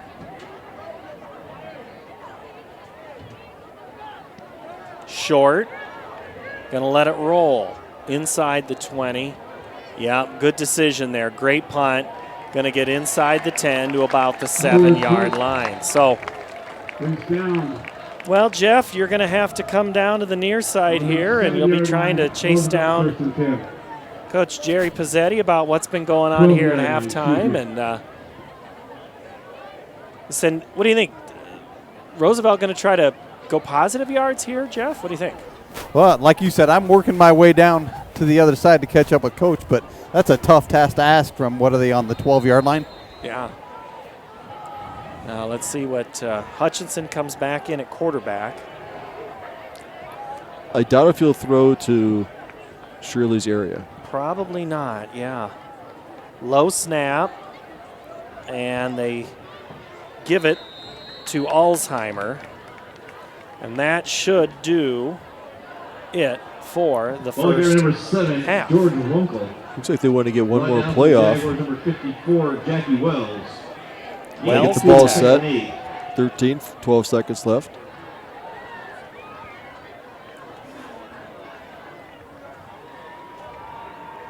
No, they're not going to take another one, are they? No. Nope. We're going to go into halftime. 14-7. Jaguars are in the lead of this ball game, and they have had a pretty good run here where they have been able to put the ball on the ground and just kind of let Avery Gates go. And Johnson, kind of a two-headed monster there. Things have been going kind of well for them here in the second half, or in the second quarter and the latter part of this half. So let's go down to the sideline. Jeff Brooks is there with Coach Pizzetti. Jeff? Hey, Coach, I'm here with Coach Pizzetti. Coach, defensive ball game here so far. What are your thoughts? We're playing a very tough Roosevelt football team. They're hitting tremendously. This game will go right to the wire. Like So what do you do? They look like defensively they're playing very motivated. How do you inspire the boys here at halftime to come out with a little more aggression? And we're going to have to want it as bad as them, and I think we will. All right, Coach. Thank you. All right, very good. Thank you very much there, Jeff Brooks. We'll step away here at halftime. I see the man himself. Scott DeYoung and I will have a conversation on the patio. We're going to talk girls basketball when we come back. You're watching high school football on CISN.TV. Schottenkirk's Ford Truck Month going on now in Indianola. This month only, new 2019 Ford F-150 crew cabs. Up to $14,000 off MSRP. Or up to $8,500 off MSRP. And 0% for 72 months. All new F-150 trucks come with no charge Ford roll-up tonneau cover. Ford fans drive to Indianola to buy Fords. Schottenkirk Ford Indianola. SchottenkirkFord.com. We might not always know what the day will bring, but some things are certain. The sun will rise and your lights will go on. That's because at MidAmerican Energy, we're obsessively, relentlessly committed to providing you energy when and where you need it, to connecting with you and keeping our communities safe and strong. Because the most important thing we put our energy into is you. We're obsessively, relentlessly at your service. Here's to everyone who believes in competition and good sportsmanship, who knows it's not about the trophies or the medals, but rather the lessons learned. For those who understand, it's not whether you win or lose, just that you give your best. So go ahead, lace them up, take the field, have fun, and play. For the experience, for the memories, for the love of the game. Shields. Hey everyone, this is Dan Holm of Ankeny Fanatic. We're gearing up for another exciting fall season of high school sports. Be sure to check out our website for all of your Hawk and Jaguar coverage. Hey, look who's here. Hey, welcome back, Dan, Coach. how you doing? Good luck this season. Thanks a lot. Thanks. What? You don't want to miss any of the action.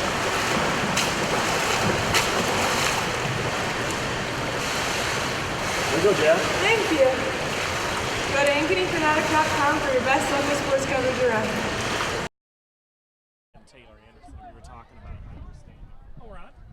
Are we on now?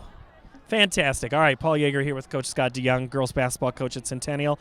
And we'll just start with what we were just talking about. You were at team camp this summer. That's not always the norm for you. Why this year did you decide to go Snow Valley? Well, we went to Wartburg, yeah. It just worked out in our schedule. It was a lot of fun. We went to a room that happened to be the study room on that floor, I believe. Allegedly. Let's put study in that. Yeah, so I got a picture of it. But I think it was Taylor Anderson's room, so I don't really know how much studying was done there. But anyway, beautiful campus at Wartburg, great facilities, very nice people, and it was a great experience for us. So that's a team camp. So that's only like 2 quarters, or how do you do that most of the time? It's a game. You play a game. I don't know how many games we played. They were there a couple days, so we played like 6 games, I think. Who'd you play? We played Waterloo West. We played Waverly Shell Rock. So a lot of teams that we don't typically see around here, which is fun. Well, this year you're going to have a CIML that could say is kind of like wide open, except for one team and one player in particular. I mean, Valley is your defending 5A champions, but they lost Zoe Young. They lost a couple of other key players. I think they're out of Fuller's for a couple of years, so that's good news. Yeah. That's good news for some of those other teams. But it's going to be Dowling's league. I think a lot of teams are going to be looking at them just because of Caitlin Clark. Who else do you see in the CIML? Well, let's take our division of 6 teams. I think Urbandale has 2 Division I players. Johnston has 2. Ames has 1. We're probably one of the few teams in our conference that doesn't have a Division I player. So just a lot of great competition. So I think it'll be very competitive. That's what I think. Not to say that talent doesn't matter, but I've seen you put together teams that maybe don't have that Division I. For you, it's all about the team and the approach. You have to get 3, 4, 5 players off the bench, and you've done that for years. How is it that you make that work? We're real excited about our team this year. We got some really great kids. They're good basketball players too, but really great kids. They're determined, they're hardworking, and you just keep working, and growth is always a big thing for us. We have to improve a lot, but I'm excited about the group we have, so we'll see how it plays out. But just a lot of good competition. I think we had 4 teams out of our 6 that made the state tournament last year, and a lot of those have a lot of players back. State tournament was exciting to watch. I know it wasn't quite the ending that you wanted, but let's talk about some of your returners on this squad. Who are we going to see, and what are you expecting out of some of them? Well, we do have 3 returning starters, Taylor Runchie, Meg Burns, and Alex County-Harris, so that's a good group to start with. Yeah, it is, and some great leadership there, which is always a critical thing in the success of your season. We're excited about our young kids. We've had a great off season, so I was a deep team, I think, and we're going to be a little more athletic than last year. Not quite the size, but we still have some good length. So we really have all the things. We just don't have a star power maybe to be able to get you some of those key baskets, but, we like the team approach too. So we'll play it out and see what happens. Well, we already kind of mentioned her parents, but last year, Anderson, she was hurt for much of the year.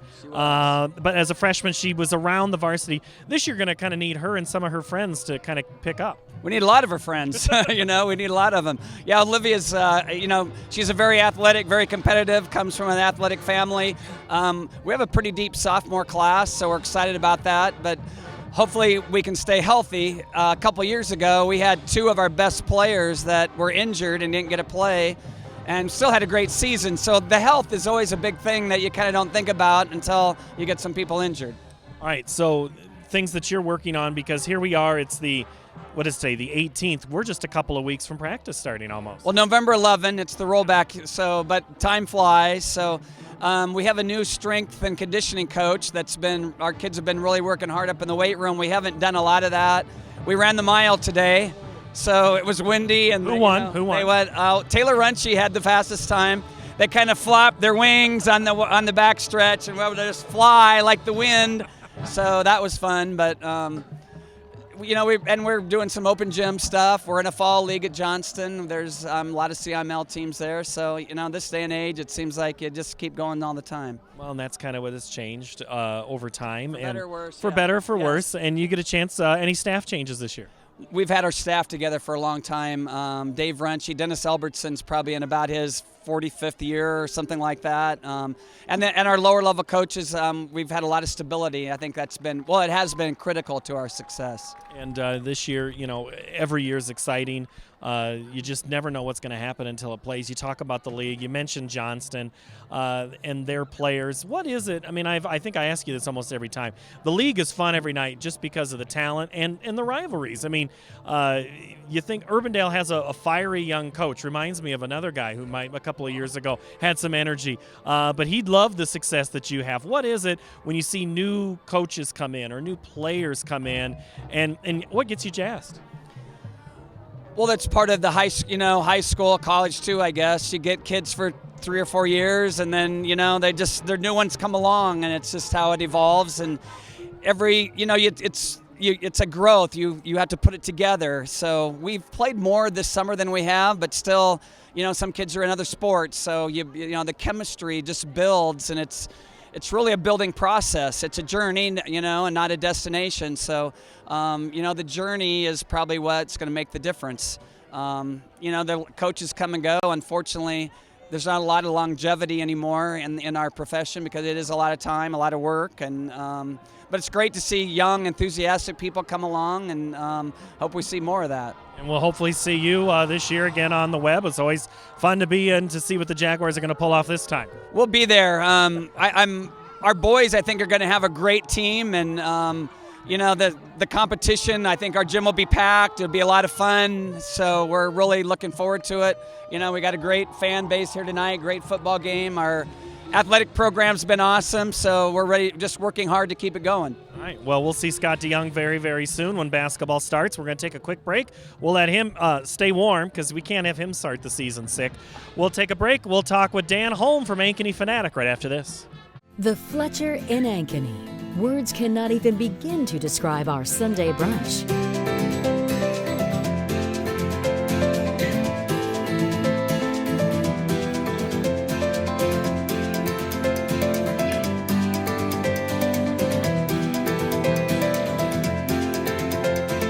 You won't find a better Sunday brunch than what's being prepared for you. Try it this Sunday. The Fletcher, North Ankeny Boulevard in Ankeny. High-quality beef doesn't have to come with a high price. High-Beat Angus Reserve. It's 100% natural, hand-selected, pure quality beef. The cuts are tender and the price is lean. We choose our beef knowing what will deliver the best flavor and most tenderness. So now, going out for a great steak can be as simple as going out to your grill. High-Beat Angus Reserve. Dinner out just became dinner in. You don't have to go to Hy-Vee Market Grill to get Hy-Vee Market Grill. Now get Hy-Vee Market Grill delivered. Choose from the best burgers in town, delicious steaks, seafood, appetizers. There's nothing mini about the Hy-Vee Market Grill menu, and it's all delivered to your door. Save time and save the day, or at least dinner. Just order on the Hy-Vee Market Grill app. Hy-Vee Market Grill. We deliver delicious. We might not always know what the day will bring, but some things are certain.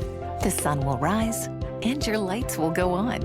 That's because at Mid-American Energy, we're obsessively, relentlessly committed to providing you energy when and where you need it, to connecting with you and keeping our communities safe and strong. Because the most important thing we put our energy into is you. We're obsessively, relentlessly at your service. Back here at halftime, Dan Holm from Ankeny Fanatic, and he's been on the sideline. What did you see in that first half? Jeff Brooks was saying it's pretty intense down there. Would you agree? It is. It's an old-fashioned slobber knocker, isn't it? Two good defenses going at it, and a little windy. It's like old-school football. It is something that Roosevelt felt really excited about this contest. They score early on the short field, but after that Centennial defense has really just kind of put a clamp down on anything offensively. They have, yeah. And I think Roosevelt regrets trying to throw the ball into that wind because, they gave up that pick six. So they probably won't do that again. All right, last week you see Avery Gates have a big contest.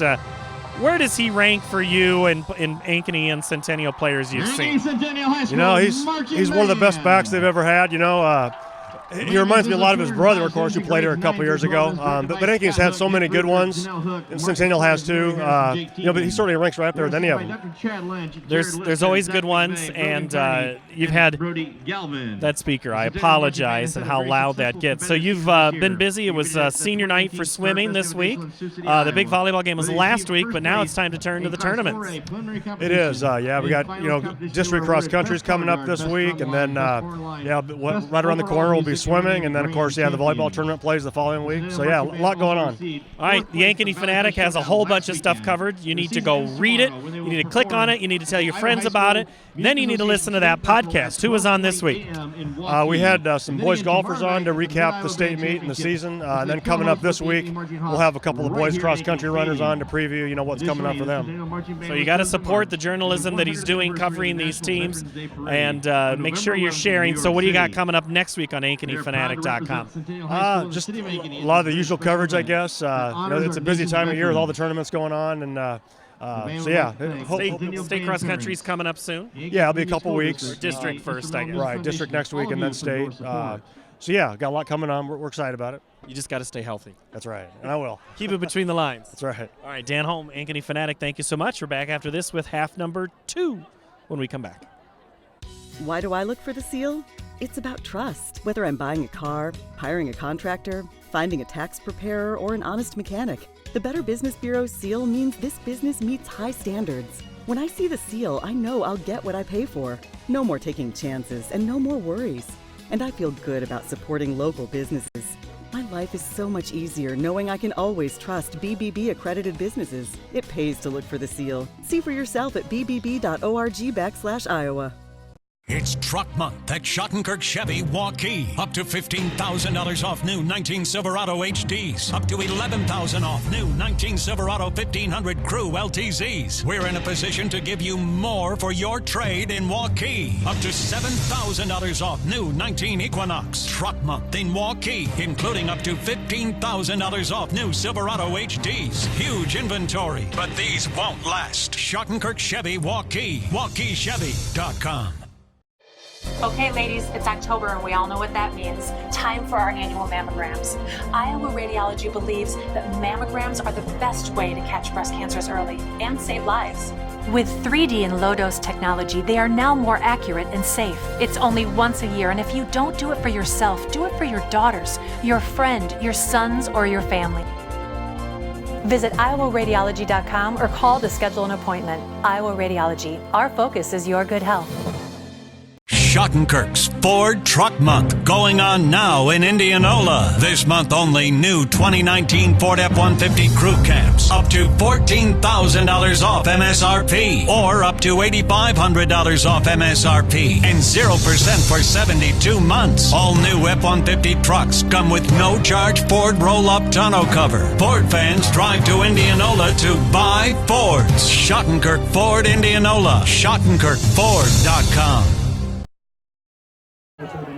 Back here at halftime, it is Ankeny Centennial 14, Des Moines Roosevelt 7 on the far sideline. Jeff Brooks. Yeah, hey, I'm here with Coach Moore. Coach, great defensive half of football there. Tell me a little bit about the motivation your boys had there in the first half. I just think we're a team that's been playing with speed all year. Defensively, obviously, we kept playing with great speed. And yeah, the motivation, this is a district title game, so it doesn't take much more motivation than that. But I think we matched our effort, we matched our tempo, and certainly our speed was something that they had a little trouble with. Now, we made a mistake in that half, and that's why it's 14-7. So offensively, how do you get things going your way, turn things to run downhill, get the ball and on your side of the change and going that way? Well, we've got to be disciplined in our O-line. We've got to stay on blocks, and we've got to understand exactly what they're presenting on defense, doing something a little different than they have. And we've just got to continue to talk and communicate. I think that's the biggest thing with our O-line right now is we've got to communicate with each other, understand what blocks we're trying to make, and then stay on our blocks. All right, Coach, you got a good thing going. Keep it going for us. Jeff Brooks, Mitchell Moore. All right, Tim Hauber, you had a chance to look at statistics, except I'm giving you the I got another game here. Or did you want that one? No, I don't want that one. Right. No, I want the current game. All right, Centennial has a big advantage when it comes to yards. Yeah, just a little bit, about 100 yards worth. Centennial coming in, Lord, not much in passing as we expect with the windy game. They got 10 yards passing, but they have 127 yards rushing. Leading is Johnson with 7 carries for 63 yards. Gates coming in with 11 carries for 50 yards. Gibson is 1 of 5 for 10 yards. Roosevelt passing 2 of 5 for 9 yards, but they have that one interception that went for a touchdown that Shirley took back. Rushing attempts, they have 13 attempts for 29 yards, just haven't got much on the ground. Runkle was a surprise starting running back with 8 carries for 21 yards. He does have a rushing touchdown. So definitely one-sided. Explains the turnover really results in the 14-7 score that we see tonight. Now it's always what are the halftime adjustments? What is Centennial going to do? I think get a little fired up. And the seniors, it's their last home game regular season. How they come out and everybody comes in at halftime adjustments. What are they going to do? And let's see what I know that Roosevelt gets the kickoff to start the second half. And that first drive, they were aided by a penalty, but the other plays worked. I mean, they got a 10-yard run. They haven't had a 10-yard run since. I don't think they've had a play bigger than 4 yards. Or no, they had the one for 5, and that's been it. They just haven't had a lot of offensive plays. In fact, total plays, they've only had 29 rushing plays, or 13 rushing plays, 2 passing. So 15 offensive snaps versus 27. Yeah, that's one thing that we talked about. 36. Sorry. That Centennial can, using the offensive line, controlling the line play that they get. And the coach mentioned that Roosevelt has not held their blocks very long. They're not finding much out there, only completing 2 passes for a total of 9 yards. So they're going to go the short routes there. We may see, he made that switch to see if he can pick up the offense. Hutchinson coming out, seeing the true freshman Patton coming in playing quarterback. He'd had 1 pass attempt, but he did have some nice runs there. So we'll see what they come out in the second half with the ball, going into the wind. They establish some kind of tempo here. We have not seen any offensive tempo out of Roosevelt. And tempo is a big thing. I think it's overrated sometimes with some people. But when you just don't have any positive, it's hard to kind of look around and go, all right, we're just going to be 3 and out. And then you get penalties. Like they had that last drive. They had 2 penalties in the same drive, push it back to the 8-yard line. So I think you want to see that, good drive, get on your blocks, no penalties. And the same thing for Centennial coming out, playing good defense. A 3 and out would do wonders, for them to go in there. A 2-score lead in this game would be a big lead. Going in. Looks like the wind has died down somewhat down there. Jeff could probably comment on that, but it looks like it's not quite as gusty as it was in the first quarter. I will say it's gotten cool enough. He's had to go to the other layer. Yes, and he looks all good in gray. All right. All right, 14-7, Centennial. 24 minutes of football to play here for a District 2 title. Jags have the lead. They'll kick it off. They're teed up. And here we go.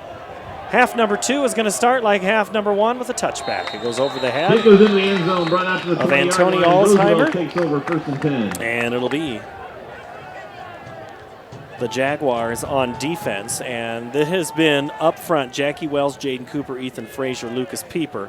And then Nathan Ranke, Logan Niels, Desmond Vaughn, Nick Shirley, and Jackson Huber.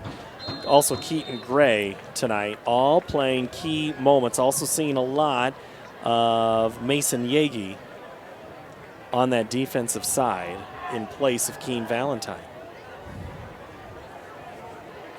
Let's see, Riders are going to go back to the freshman quarterback. They're going to go with Jamison Patton.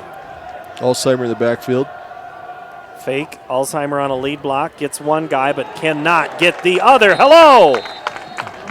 Desmond Vaughn, huge stop to start. Great even stop for the Jaguars, number 25, Nathan Ranke. Yeah, Ranke in there also on the tackle. Play, 2nd and 11. So a yard backwards, so just what Roosevelt not looking to do. Let's see if they put the ball in the air here. Patton moves Alzheimer to his right, gonna throw it. Sets up the screen, tipped at the line, and I think it was Jackie Wells. Looks like falls incomplete. The Wells are those people that get up there, get a hand on it, so they tip the ball, so it came down short. I think it was open. The run back out there had an open. I think that was Alzheimer. If he'd have caught that, he had lead blockers. He might have had the sideline route. Good play, good defensive play there. Getting your hands up. 3rd down, 11 to go for the Rough Riders. Patton, the blitz, and nowhere to go. The whole time, Great even charge for the Jaguars, number 44, Nathan Wildy.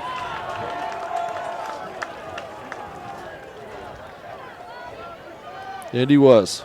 We've seen him a bit, this year. He's coming in on different plays. Good athlete. Number 15, Keaton Gray, number 1, Nick Shirley. Got off his block quickly, went up there, no place to go. Getting the sack. Now you're punting into kind of a lighter wind. Garcia in his end zone, rolls out to his left. Gets it away. Takes a friendly bounce to Roosevelt. Keaton Gray, no chance on the return there, and it does get across midfield. All right, Jeff Brooks, we saw the wind there. I don't see the flags as much. What's it really like down there on the sideline? Well, it's not consistently as bad as it was in the first half. It's still here, and it dies down, but then it'll pick back up. So right now it will favor the team in the 3rd quarter. Centennial going into it. We'll see if it lets up a little bit more in the 4th. But yeah, it still is a factor down here. Wild had a sledgehammer on the sideline right there. Did you see that? I think that when they get a sack, that's their award. Instead of doing the chain like Miami, I think they have the sledgehammer for a big defensive play. That's one way to do it. Gates runs out of room.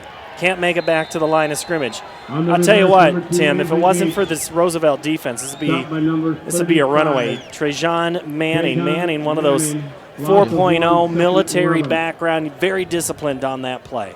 Yeah, I'll go back to that defensive series there. That was 3 plays, and I think they lost 8 yards. So that's not the series that you want to come out, especially putting in your freshman quarterback, not getting anything going here. So just exactly what Centennial dialed up, a 3 and out and get the ball back. Well, the defense is broken from their huddle. They're just going to watch the offense, see how long they go. That's Gates, ping-pongs through. Avery Gates drives the middle He's of the across line. midfield up to about the 46. Stopped by number 30. Clarence Williams and Davis there for the Williams. tackle for Roosevelt. It'll be third and about 5. Peterson, Morris, in there on, getting their blocks, kind of a cross block, popping that open. Centennial been in third down a lot tonight. They've been better at converting. Gates. He's going to be close to that first down. If the the 2 linesmen there, Gurley and Alzheimer, the tackle. Looks like he put his left foot down, so it should be a first down. Avery Gates stopped by Roosevelt's number 1, Clarence Williams. You're going to have to measure? Nope. They are going to measure. An official timeout for measurement. All right, so other games tonight of interest. Hey, but before I get into that, just how this one shook out, the RPI, this is a 3-6 game, Centennial Roosevelt. BC Moore puts it as an 8-12. So, for what it's worth in the computers. You had other scores there. Well, I know that Indianola Waukee was two ranked teams. Indianola's kind of on the bubble there. They were, they're at halftime is Waukee 42, Indianola 7. And those two teams 14 and 15 in the RPI. Yeah, so that helps Waukee tremendously. Might knock Indianola out. We have Ankeny over Sioux City North. The last score we had was 42-0. And Dowling at half over Hoover, 40-0. So by far, this is one of the more competitive games. We do not have a score in the Valley Ames game up there in Ames. Gonna have to call Dave Sproul, KASI, and see what he has to say about that. He might be busy though, calling that game. Second man through Johnson, hit by Alzheimer initially, On the carry, number 26, and then finish off Tyler Johnson. Finn Claypool of the famous Roosevelt Claypools. A lot of them have gone through there. Gain of 3, second and 7. Offensive line getting a good surge in there. 150 yards of offense for Centennial. 140 of it on the ground. This is what Jerry Pizzetti loves. Just run the ball. Johnson. A lot of room. Left side's got a seam. Touchdown saving tackle by Tamaj Davis. Tyler Johnson. Saves the score, moves the chains for the Jags. Tamaj Davis. Yes, Tyler getting out there quickly. An official timeout. I think a player, it was. It's Davis. Davis down came there. down hard on that turf as he diving. We have official timeout for an injury. Could have the wind knocked out of him. Looks like might be okay. He's up. Had a chance to walk amongst those Roosevelt guys. Man, they're tall. And they just do have some height. They're all like 6'2". They are. And they were in the zone at 5:15 tonight, ready to play this game. They brought 3 buses, and they were here, and they were just kind of, here we are. We're just ready to play. The injured player for Roosevelt, number 30. Davis makes the way across the field. And they're very athletic on defense. They come, as you said, they've kept him in the game. It should be, looking at the yardage, you think we'd have a 30-0 game, but They play well, but they make little mistakes if a defense. You can't give much of a seam. You can't give the edge to the Centennial because they'll go out there and get the blocks because the linemen pull so well. They know their assignments. They get Gates and Johnson up there. They find that seam. They cut it up quite well. They find the hole. They're always getting positive yards. So Johnson has 9 carries worth 89 yards. Gates 14 carries and 60 yards. Gibson hit as he after he completes the fakes. Manning there. That's one thing Coach said. We're not going to let Gibson run. He's not had too many opportunities to run up there off that option. Off that read, basically. And Smiley, Eric Smiley was there in addition to Manning. You like those 4.0 players on your team? I do. I know that recruiting coordinators for the colleges love the 4.0 players. You can't get enough. 2nd and 9. Johnson, carry 10, is going to be out of bounds near the line of scrimmage, and then plus about 3. Clarence Williams, the tackle. Well, they're going to give him 4 on that play, 3 on that play. They get out to the sideline and took it up there. Again, 3rd down. Big down for Roosevelt if they're going to keep this game close like they need to, since they had not had much offensive firepower. They need to make this stop, keep it to a field goal attempt, not giving up a first down or worse, a touchdown.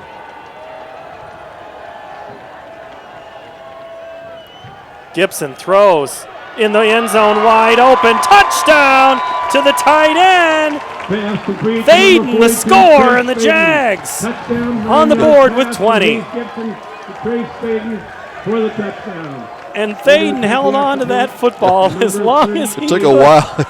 I think that thing was juggling. He's out there, get here, get here, get here. Thaden the score. 20-7. Good play fake there. They went there to stop the run. Tight end slipped out on the backside.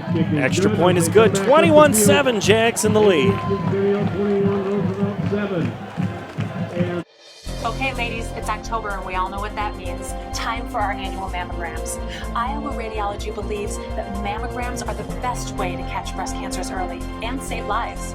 With 3D and low-dose technology, they are now more accurate and safe. It's only once a year, and if you don't do it for yourself, do it for your daughters, your friend, your sons, or your family.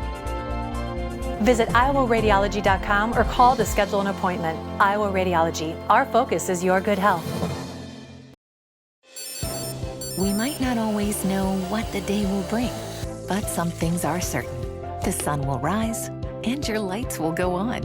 That's because at MidAmerican Energy, we're obsessively, relentlessly committed to providing you energy when and where you need it, to connecting with you and keeping our communities safe and strong. Because the most important thing we put our energy into is you. We're obsessively, relentlessly at your service. Jaguars convert on 3rd down for yet another opportunity to score. That one's going to be taken at the goal line by Alzheimer. He's at the 20, 25. Penalty flag comes in. Fortunately, a good return up to the 25, from the goal line. But we're looking at it's going to be a shove in the back, hands in the back. Yep.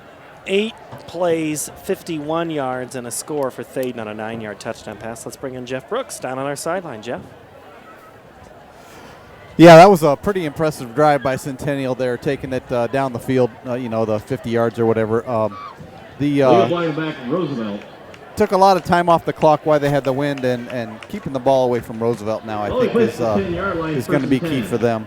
See if Roosevelt can mount a drive here. They need to get something going.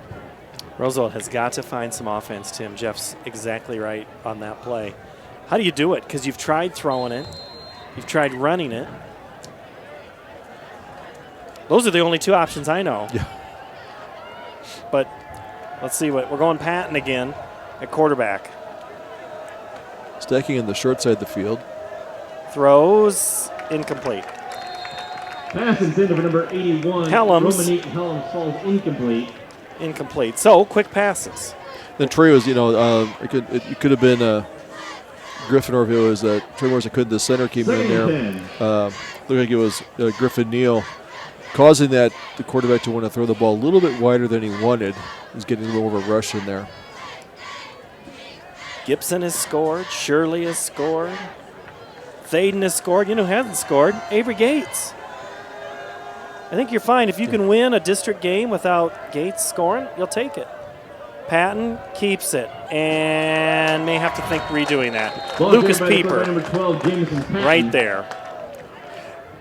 Patton wants to attack Tim. He's just struggling to find a place to attack. I think the game's a little bit faster. I mean, this is probably the best defense. I would say this is the best defense he's faced all year. Those linemen are getting off their blocks now, knowing that they're going to have to make a big play. So we have here is in 2 plays they've lost about 1.5 yards. So Roosevelt going in the wrong direction. 3rd down. Again, another 3 and out is on the line on this play. Riders have got to get 12. Patton is hit and dropped. Barely made it back to the line of scrimmage. It's that Vaughn guy again. Desmond Vaughn. Didn't even make it back to the 10. Good read there because 4th and 9. If I'm reading it, it looks like Vaughn. I'm not sure if Vaughn's playing the middle or if he's playing which side he's on, but he's reading the quarterback well. Sifting through the blocks, came untouched and made a big stop there after about a 2-yard gain. So once again, the defense forces a 3 and out.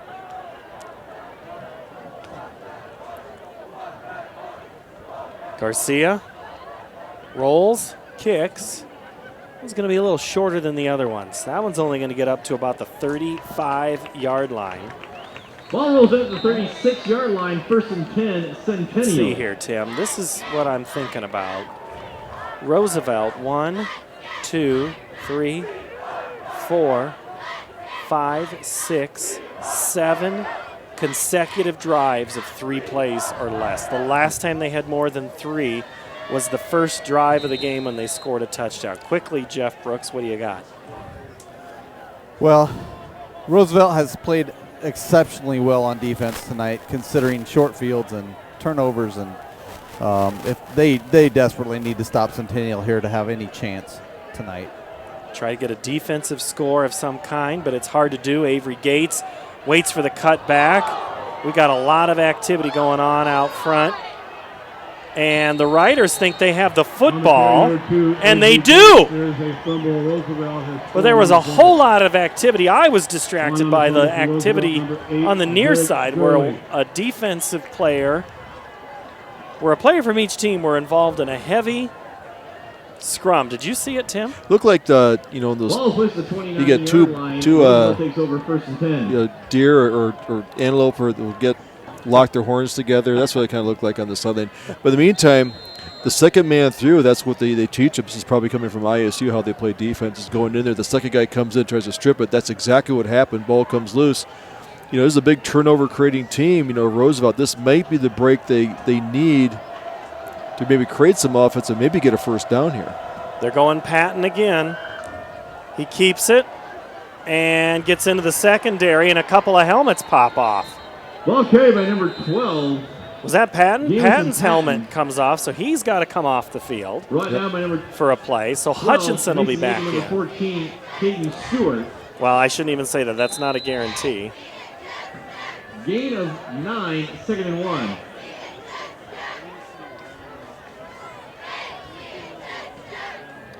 I think Alzheimer's going to run this play. I was expecting that, weren't we? The Wildcat. Now, this is the Wildcat. Coach Morris said don't call, when Patton is at quarterback, don't call it the Wildcat. But he said you can call it that when Alzheimer comes in.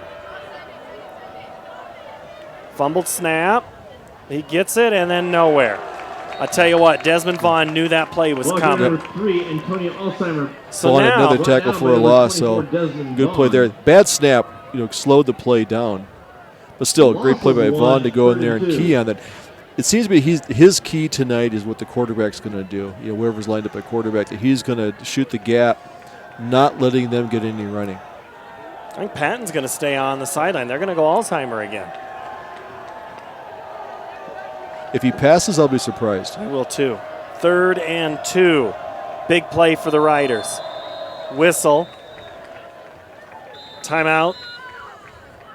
Roosevelt and CISN.TV. Attention all junior and senior parents. Here's to everyone who believes in competition and good sportsmanship, who knows it's not about the trophies or the medals, but rather the lessons learned. For those who understand, it's not whether you win or lose, just that you give your best.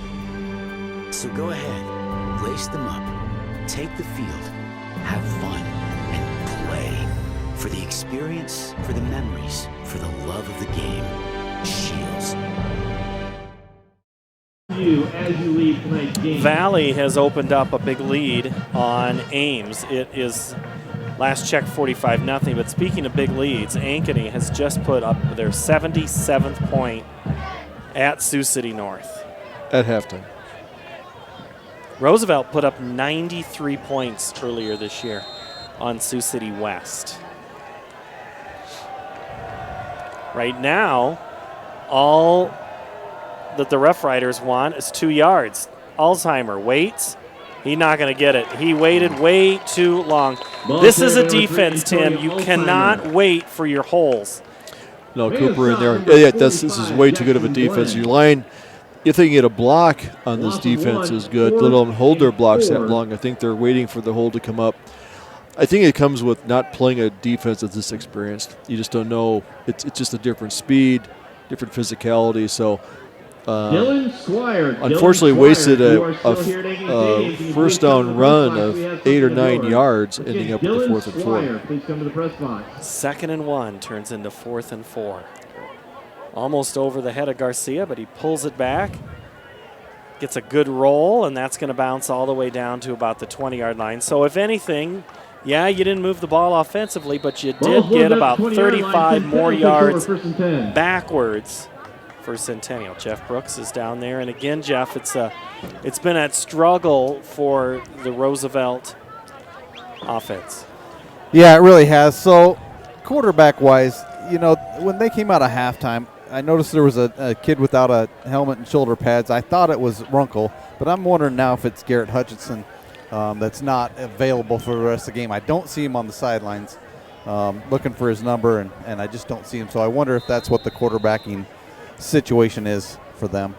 All right, well, we heard earlier this week Patton was a guy to watch, and, well, now we're getting a chance to see him. Still running is Johnson. He'll get back to about the line. Number 26. Before he is brought down by Trajan Manning. And 85. 21-7, 2-touchdown lead for the Jags as we approach 3 minutes here in the 3rd quarter. Still a pretty spirited defense by Roosevelt. It is keeping him in the game. Looking at, you know, the yards. Centennial has posted a total of 36 yards this game.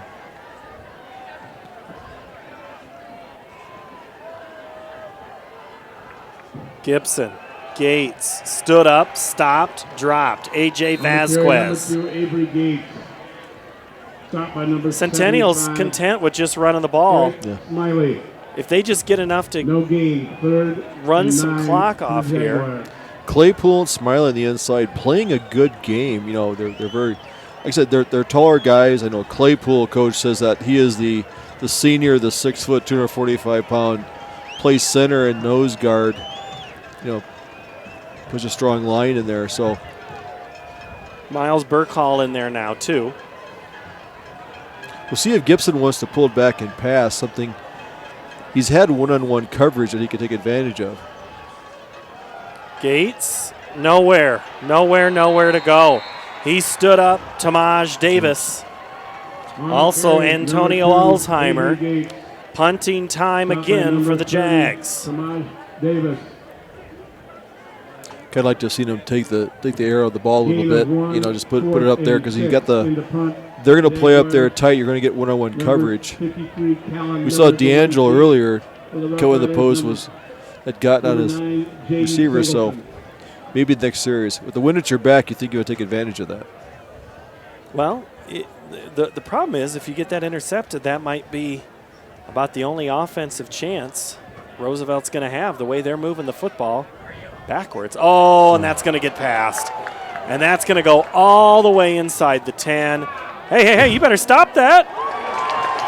That ball is stopped on the 1 yard line. The player was in the end zone. 76-yard punt. A 76-yard, that would be called a Marv Cook right there. 75-yard punt. Looked like my pitching wedge, you know, and I'm trying to stop, but then it takes that skip, and then it ends up in the other fairway. Oh, the other fairway? Well, you are that, or the sand trap stops it from going too far. Well, that's one that it hit about the 30. Yeah, and it took a Rolled. perfect bounce. Yep. All right, so let's see. The good news is Roosevelt got a stop. The bad news is the punt rolled down to the 1. Patton back at quarterback.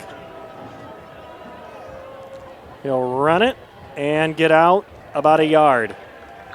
I don't think he got much about the 4, almost the 4-yard line. Picked up a 3.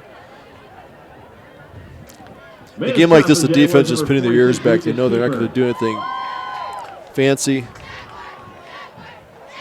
You're not going to throw a slant here, are you? Under 40 seconds. No, they're getting one more play out here. Get to the end of the quarter.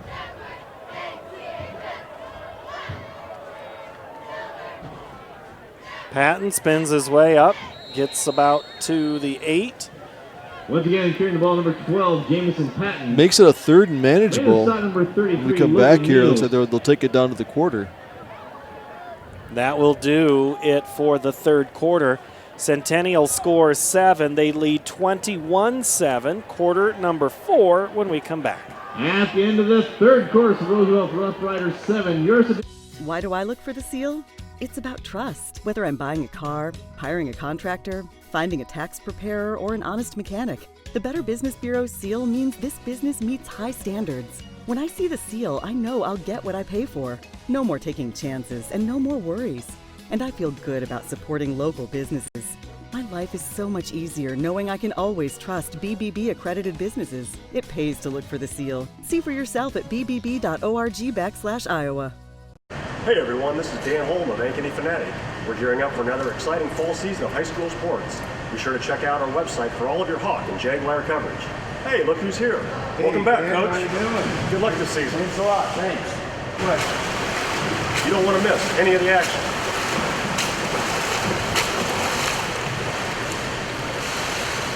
There you go, Jazz. Thank you.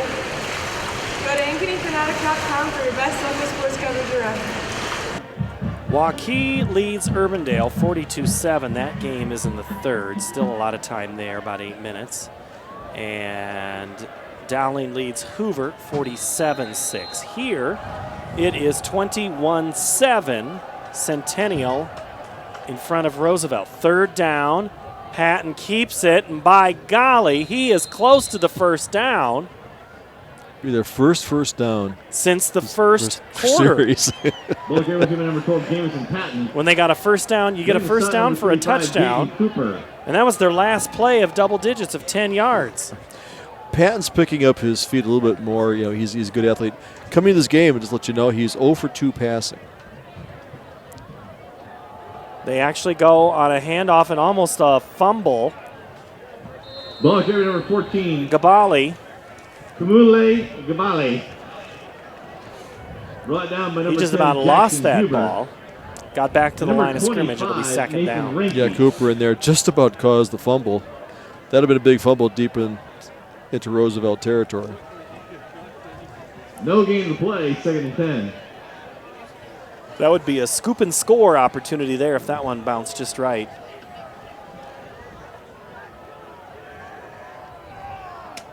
Patton. Gabuli. Boy, he's thrown out of bounds in a hurry. Mason Nice Yagi. even stop for the Jaguars, number 12, Mason Yagi. Ball carried by number 14, Kamule Gabali. In the chain game, Jim Gray got out of the way just in time. See, Jim, I haven't talked about you in a while. I just want to let you know I still know you're down there. 3rd and 10. Jim's son Keaton on the team tonight. Senior night for him. 3rd and 10 as we're under 11 minutes to play. Guerrero, they have not thrown to him tonight. Wide here on our side of the field. Patton's going to throw it. Maybe. And penalty flag comes in. Penalty on the play. It was intended. It was intended for Singleton, and I'm not sure if Gray was the one or if it was Yagi, if it was 12 or 15. Pass interference, Centennial. I think he had a good play in the ball, but I think he got his hand on his back. You know, he kind of wrapped him a little bit and he turned his shoulder, so not very flagrant, but they're going to call that 9 times out of 10. Brings so another first down. Another first down. So only his 3rd pass. As the penalty ball is placed at the 27-yard line, 1st and 10, Roosevelt. Roosevelt now approaching 50 yards of offense. Ball up to the 27. Patton throws, caught, and oof! That's the old high-low. Vaughn on Helms. Vaughn was low, Wells was high. And number 44, Nathan Wild. Vaughn had a leg and wasn't letting go. No gain in the play, 2nd and 10.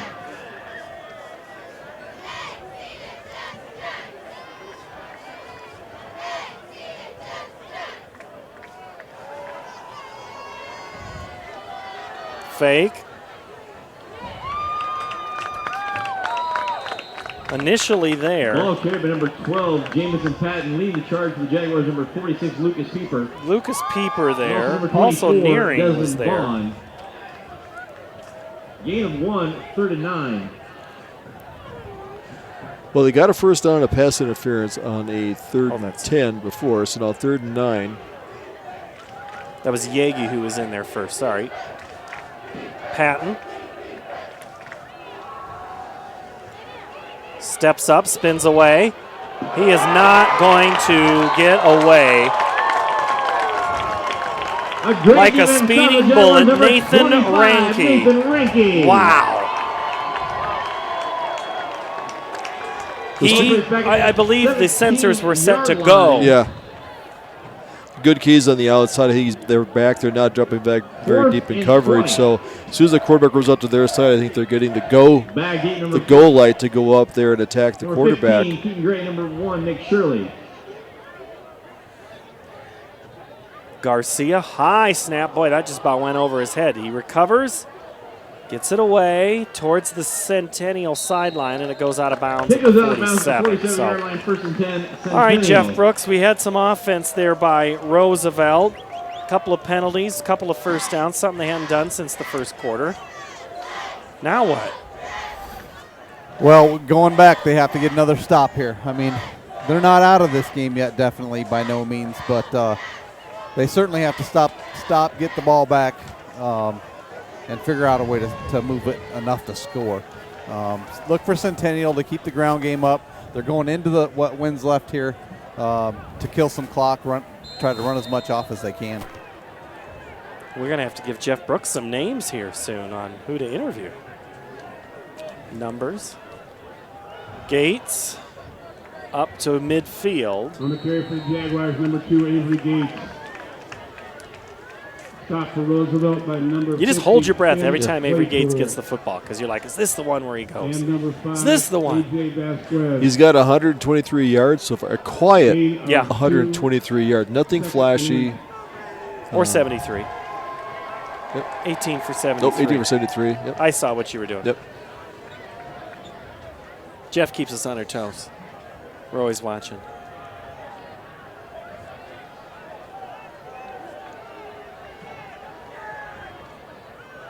They go Johnson.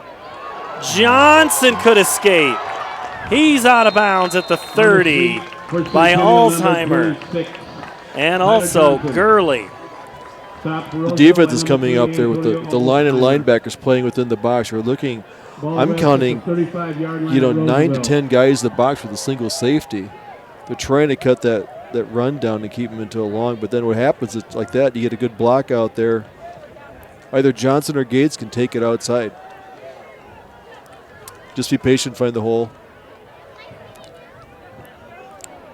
Tight formation again.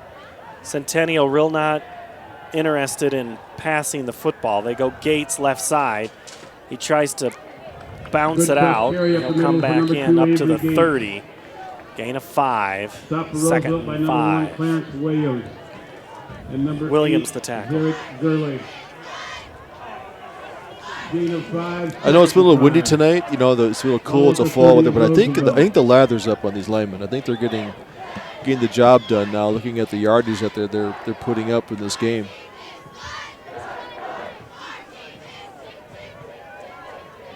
(21-7), Centennial in the lead. 7.5 to play. Jaguars would be content with running the final 9. They go Gates left side, but then Avery Gates spins his way through. Alzheimer, the ankle tackle. A good tackle there. Williams also there, and there is another rider slow to get up. Not until after Gates has earned the first down. We do have an official timeout for an injury. I don't know if that's Smiley. It's a number that ends in 5. Yeah, it looks like it could be, or 35 or 75. They're saying Smiley over the PA. It could be Smiley, yep. So, other games tonight, Valley at Ames in District 7. Also, Council Bluffs, Thomas Jefferson at Urbandale. Des Moines North at CBAL. What do you got, Irby up? They got Irby up 48-0 over Council Bluffs, Jefferson. And they were on the bubble there looking at, the RPI that came out, this week. They're outside of the top 16. But with Indianola losing tonight, as you see, Urbandale might slide up. They were sitting at number 17, 18, so they may be able to come up there. If Fort Dodge loses, so there might be some movement in this upper bracket. Top 16 will make it. We'll know after next Friday's games.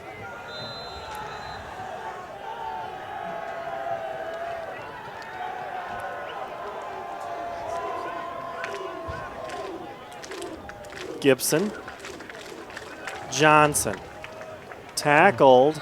On the carry for the Jaguars, number 26, Tyler Johnson. Good tackle there by Miles Burkall. And Singleton.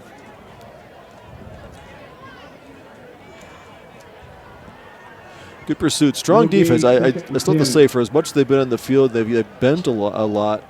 But really kept a really strong ground game, only down to a 21-point game. Actually, and 7 of those points came off interceptions, so really have held this offense to 14 points with 6.5 to go in the game. Gibson to roll out, throws off his back foot. Gonna be a touchdown here on the catch. Thaden, his second touchdown of the game. Both of them through the air. The Jaguars haven't thrown since the last touchdown to him. Good rollout there, under pressure, throwing against his body, rolling to the left. Gibson, nice move there. Then the tight end just slipped out. They're playing that single safety. All you had to do is kind of go face the safety, go across the formation, and he was going to be wide open. When your running game's working and you're playing a double tight end like that, that's going to be wide open.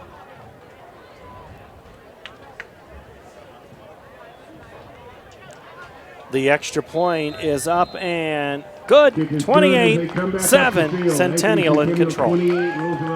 The Fletcher in Ankeny. Words cannot even begin to describe our Sunday brunch.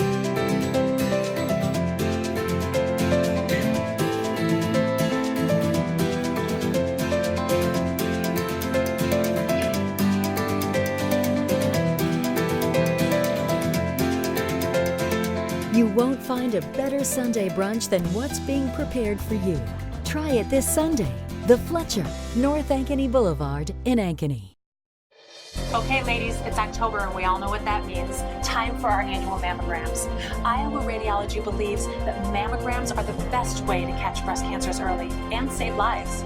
With 3D and low-dose technology, they are now more accurate and safe. It's only once a year, and if you don't do it for yourself, do it for your daughters, your friend, your sons, or your family. Visit iowaradiology.com or call to schedule an appointment. Iowa Radiology. Our focus is your good health.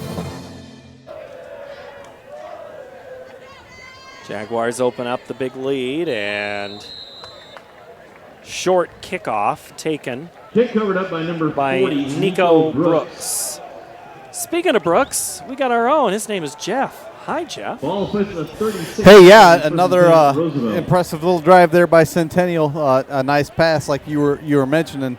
Haven't passed much, but when they did, it was open and they connected on it. So Roosevelt now, they're really backs against the wall. They don't have much going here right now. Let's see if they can't scrape something out here late in the fourth.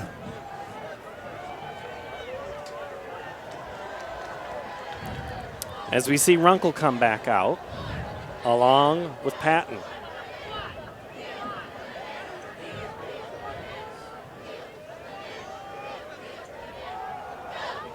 And Runkle is stopped by Desmond Vaughn, the senior, having a pretty good game. Yeah, Runkle looks a little gimpy on his right leg there. Just can't cut to take that in. It's just a slow moving play. So 3-yard loss of the play, 2nd and 13.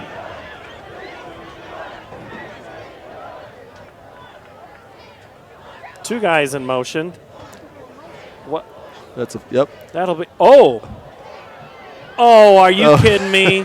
The double pass fumble. And a fumble. Comes out and then covered up back now, at the 10. Will Centennial decline the penalty because you had 2 men in motion?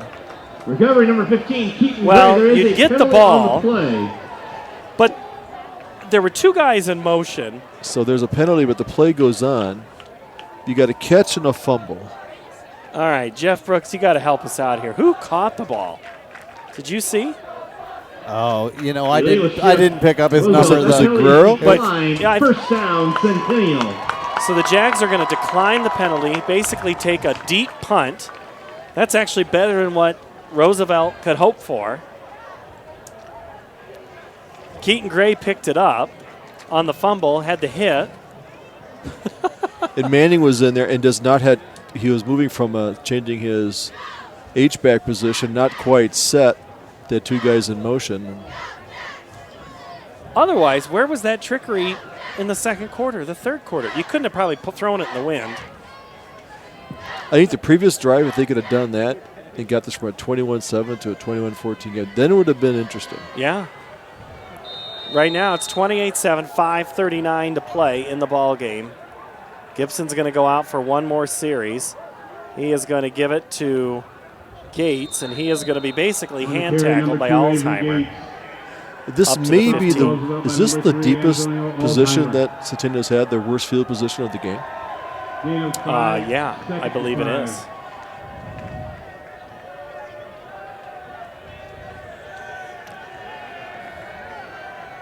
I'm trying to find some lineman love here just to kind of, see what any of these guys have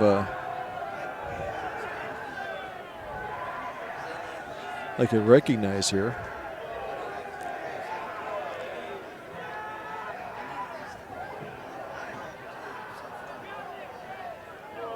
Gates on the cutback, near the 20. Well, if you want to talk Trey Morris, I'm seeing, Morris. Have we ever talked to Patterson? Brady Peterson. Brady Peterson. He's been out, but Trey and Peterson, those guys are two of the stalwarts of the offensive line that've been there all year. And when you have 217 yards rushing in the game, I think you're doing something. And last week they were springing Gates all over the place. Well, and Morris, it was hard to snap that ball early in this game with that wind.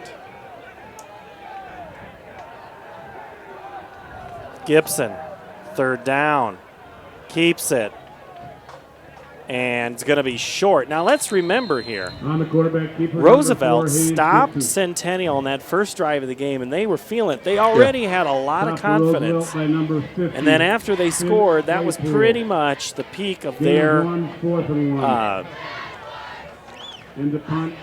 how they probably felt is most in control of this ball game. Because Centennial really didn't look good when they started on their first offensive series.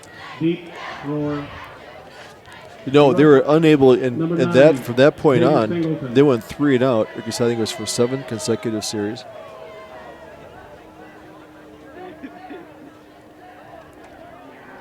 Miller, great kick in the air, and then just hits a wall and then is caught out of bounds.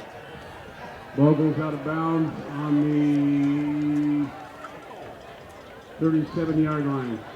And they're going to put this one out at the 37. So, all right, hold on here, Noah. I got to bring up Jeff Brooks's microphone. Jeff, what do you think Trey Morris on the offensive line? Yeah, I always like the offensive line. They do a job that's unheralded a lot. I'm sure he's been an anchor for that for the time he's been here. So I'm good with Trey. All right. Yep.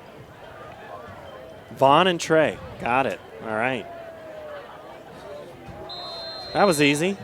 Now we just got to play the final 3:18, 28-7. Patton going to go deep, down the middle. Has a guy, but just too much for Trey Guerrero. Pass intended for number 2, Trey Guerrero, falls incomplete. Like you're going to see 2 deep safeties. You may see a 3 deep, prevent defense. 10. Good arm by Yeah. Patton for a freshman. He just kind of flung it out there. Coach Moore is real high on him. Mm-hmm. As a freshman, facing one of the toughest defenses in the state.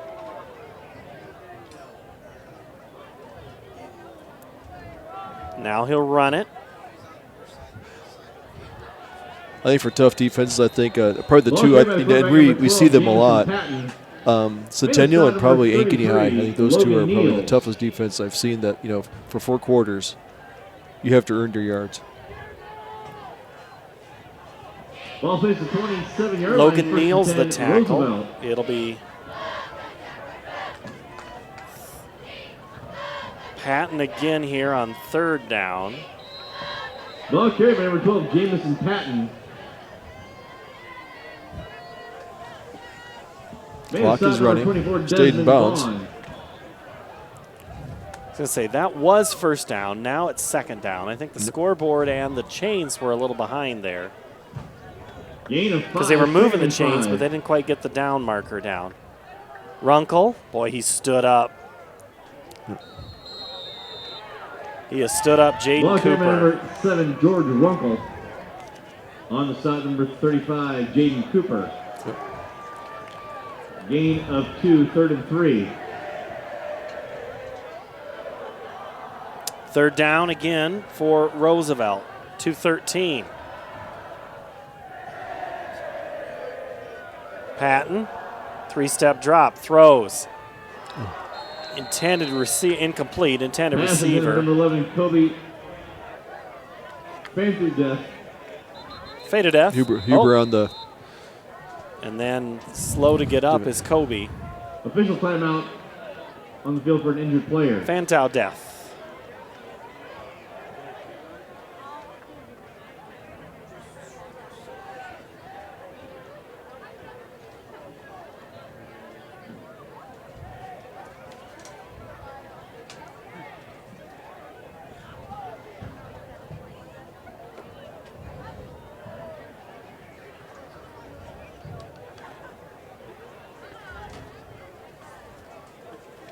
Next week, Roosevelt will have just about as tough as a game.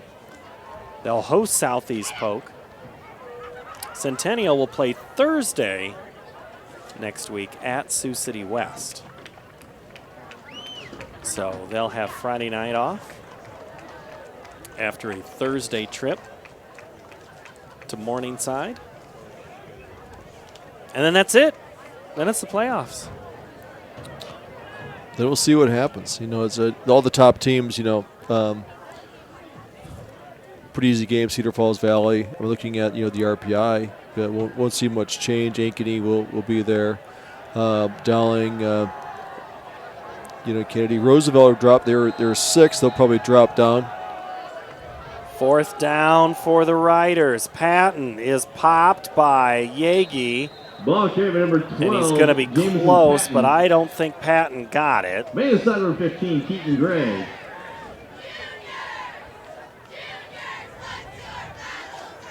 They're going to say first down. He did get it. First down, Roosevelt. I think it was one of those right foot places. I guess.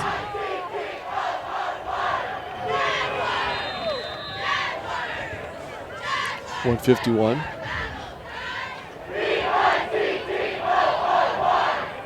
Patton. Yagi just threw him out of bounds. I think they've seen that play before. Ball carrier with team number 12, Jameson Patton. Jackie Wells. Stop by number 12, there. Mason Yagi, number 54, Jackie Wells. So it'll be second down. Inside No a gain minute to play. 40.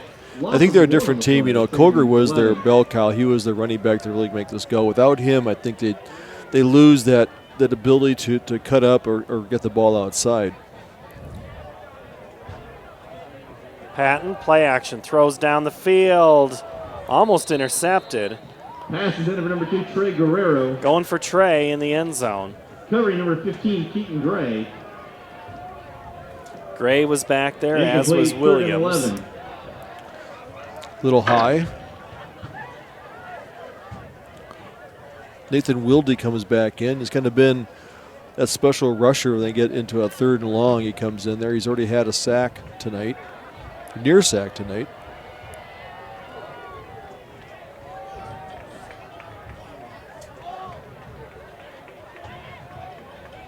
Patton had set up the screen. It wasn't there.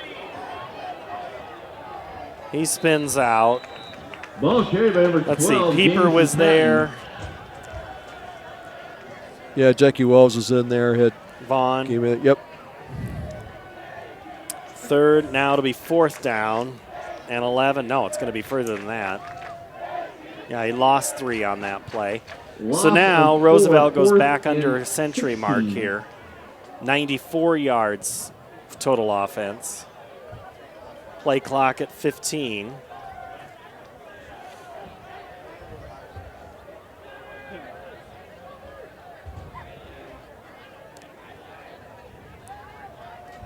Patton throws towards the end zone. He's got a man just too far.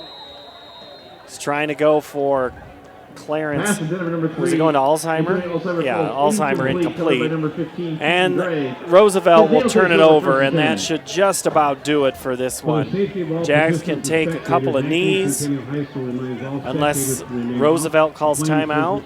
But 28-7 is how this one will likely end. We'll see which offense we see come out here.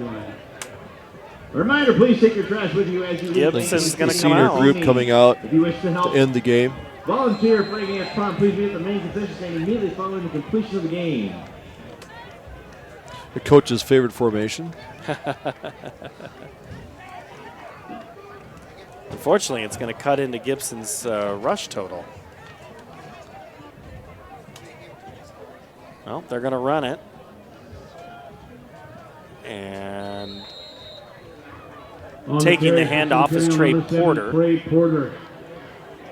Trey Porter gets across the 30. Antonio Alzheimer.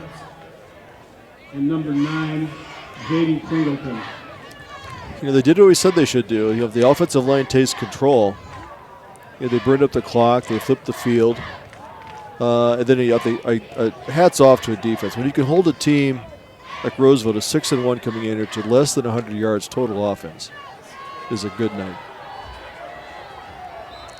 And Gibson will take a knee there, and that should do it.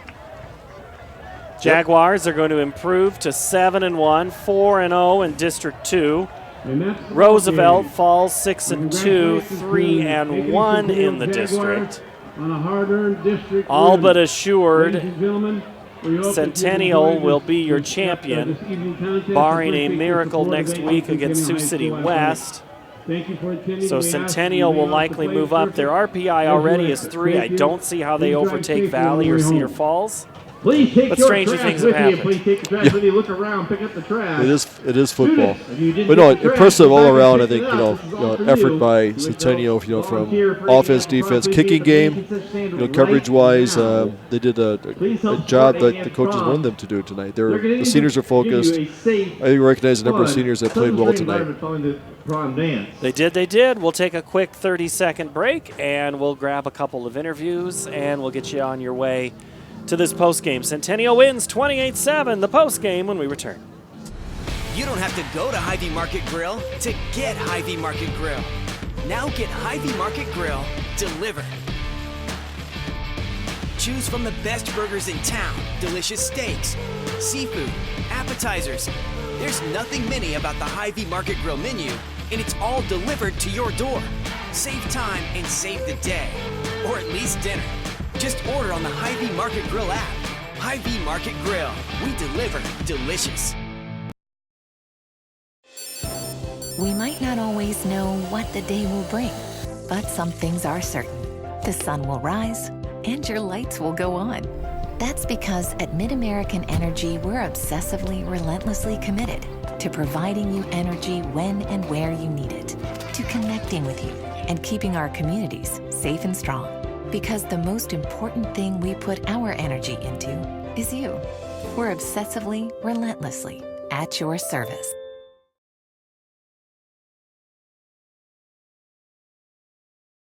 Why do I look for the seal? It's about trust. Whether I'm buying a car, hiring a contractor, finding a tax preparer, or an honest mechanic, the Better Business Bureau seal means this business meets high standards. When I see the seal, I know I'll get what I pay for. No more taking chances and no more worries. And I feel good about supporting local businesses. My life is so much easier knowing I can always trust BBB accredited businesses. It pays to look for the seal. See for yourself at bbb.org/Iowa. Post-game time, which means it's time to introduce Jeff Brooks. Jeff? Hey, I'm here with Trey Morris. Trey, don't get to interview the offensive lineman very often, but we thought, senior night, you guys you clear holes for everybody all year long. It's your time to get your dues. Tell me about what it's like to block for those guys all your career. What's that been like? We love it. They really credit us too. When they score, they know that we help them out too, and they helped us out by scoring. And it's been great blocking for Avery, all my running backs. It's fun. We like to celebrate the end zone when we block for them, so yeah. What's it been like this year, just in general, knowing that you had a good offensive team coming in and you've backed it up? What's that been like all year long for you? It's been fun. We started off slow, but we've been taking a big step every week and just getting better every week. So, being up front, what's your message going forward? I know you got another regular season game yet, but you had locked up a playoff berth tonight. What's your message going forward to the guys on the offensive line? Just keeping that keep taking that step up. Work hard every day in practice, and just taking that big step every day and every practice. All right, man. We wish you good luck. Thank you. All right, that's Jeff Brooks down with one happy Jaguar after a 28-7 win. The Jaguars tonight, 268 yards of offense, held Roosevelt to only 94 yards, and part of the reason was our next guest with Jeff Brooks. Yeah, I'm here with Desmond Vaughn. Desmond, hey, I was just told under 100 yards you held Roosevelt total offense tonight. What's that feel like to you?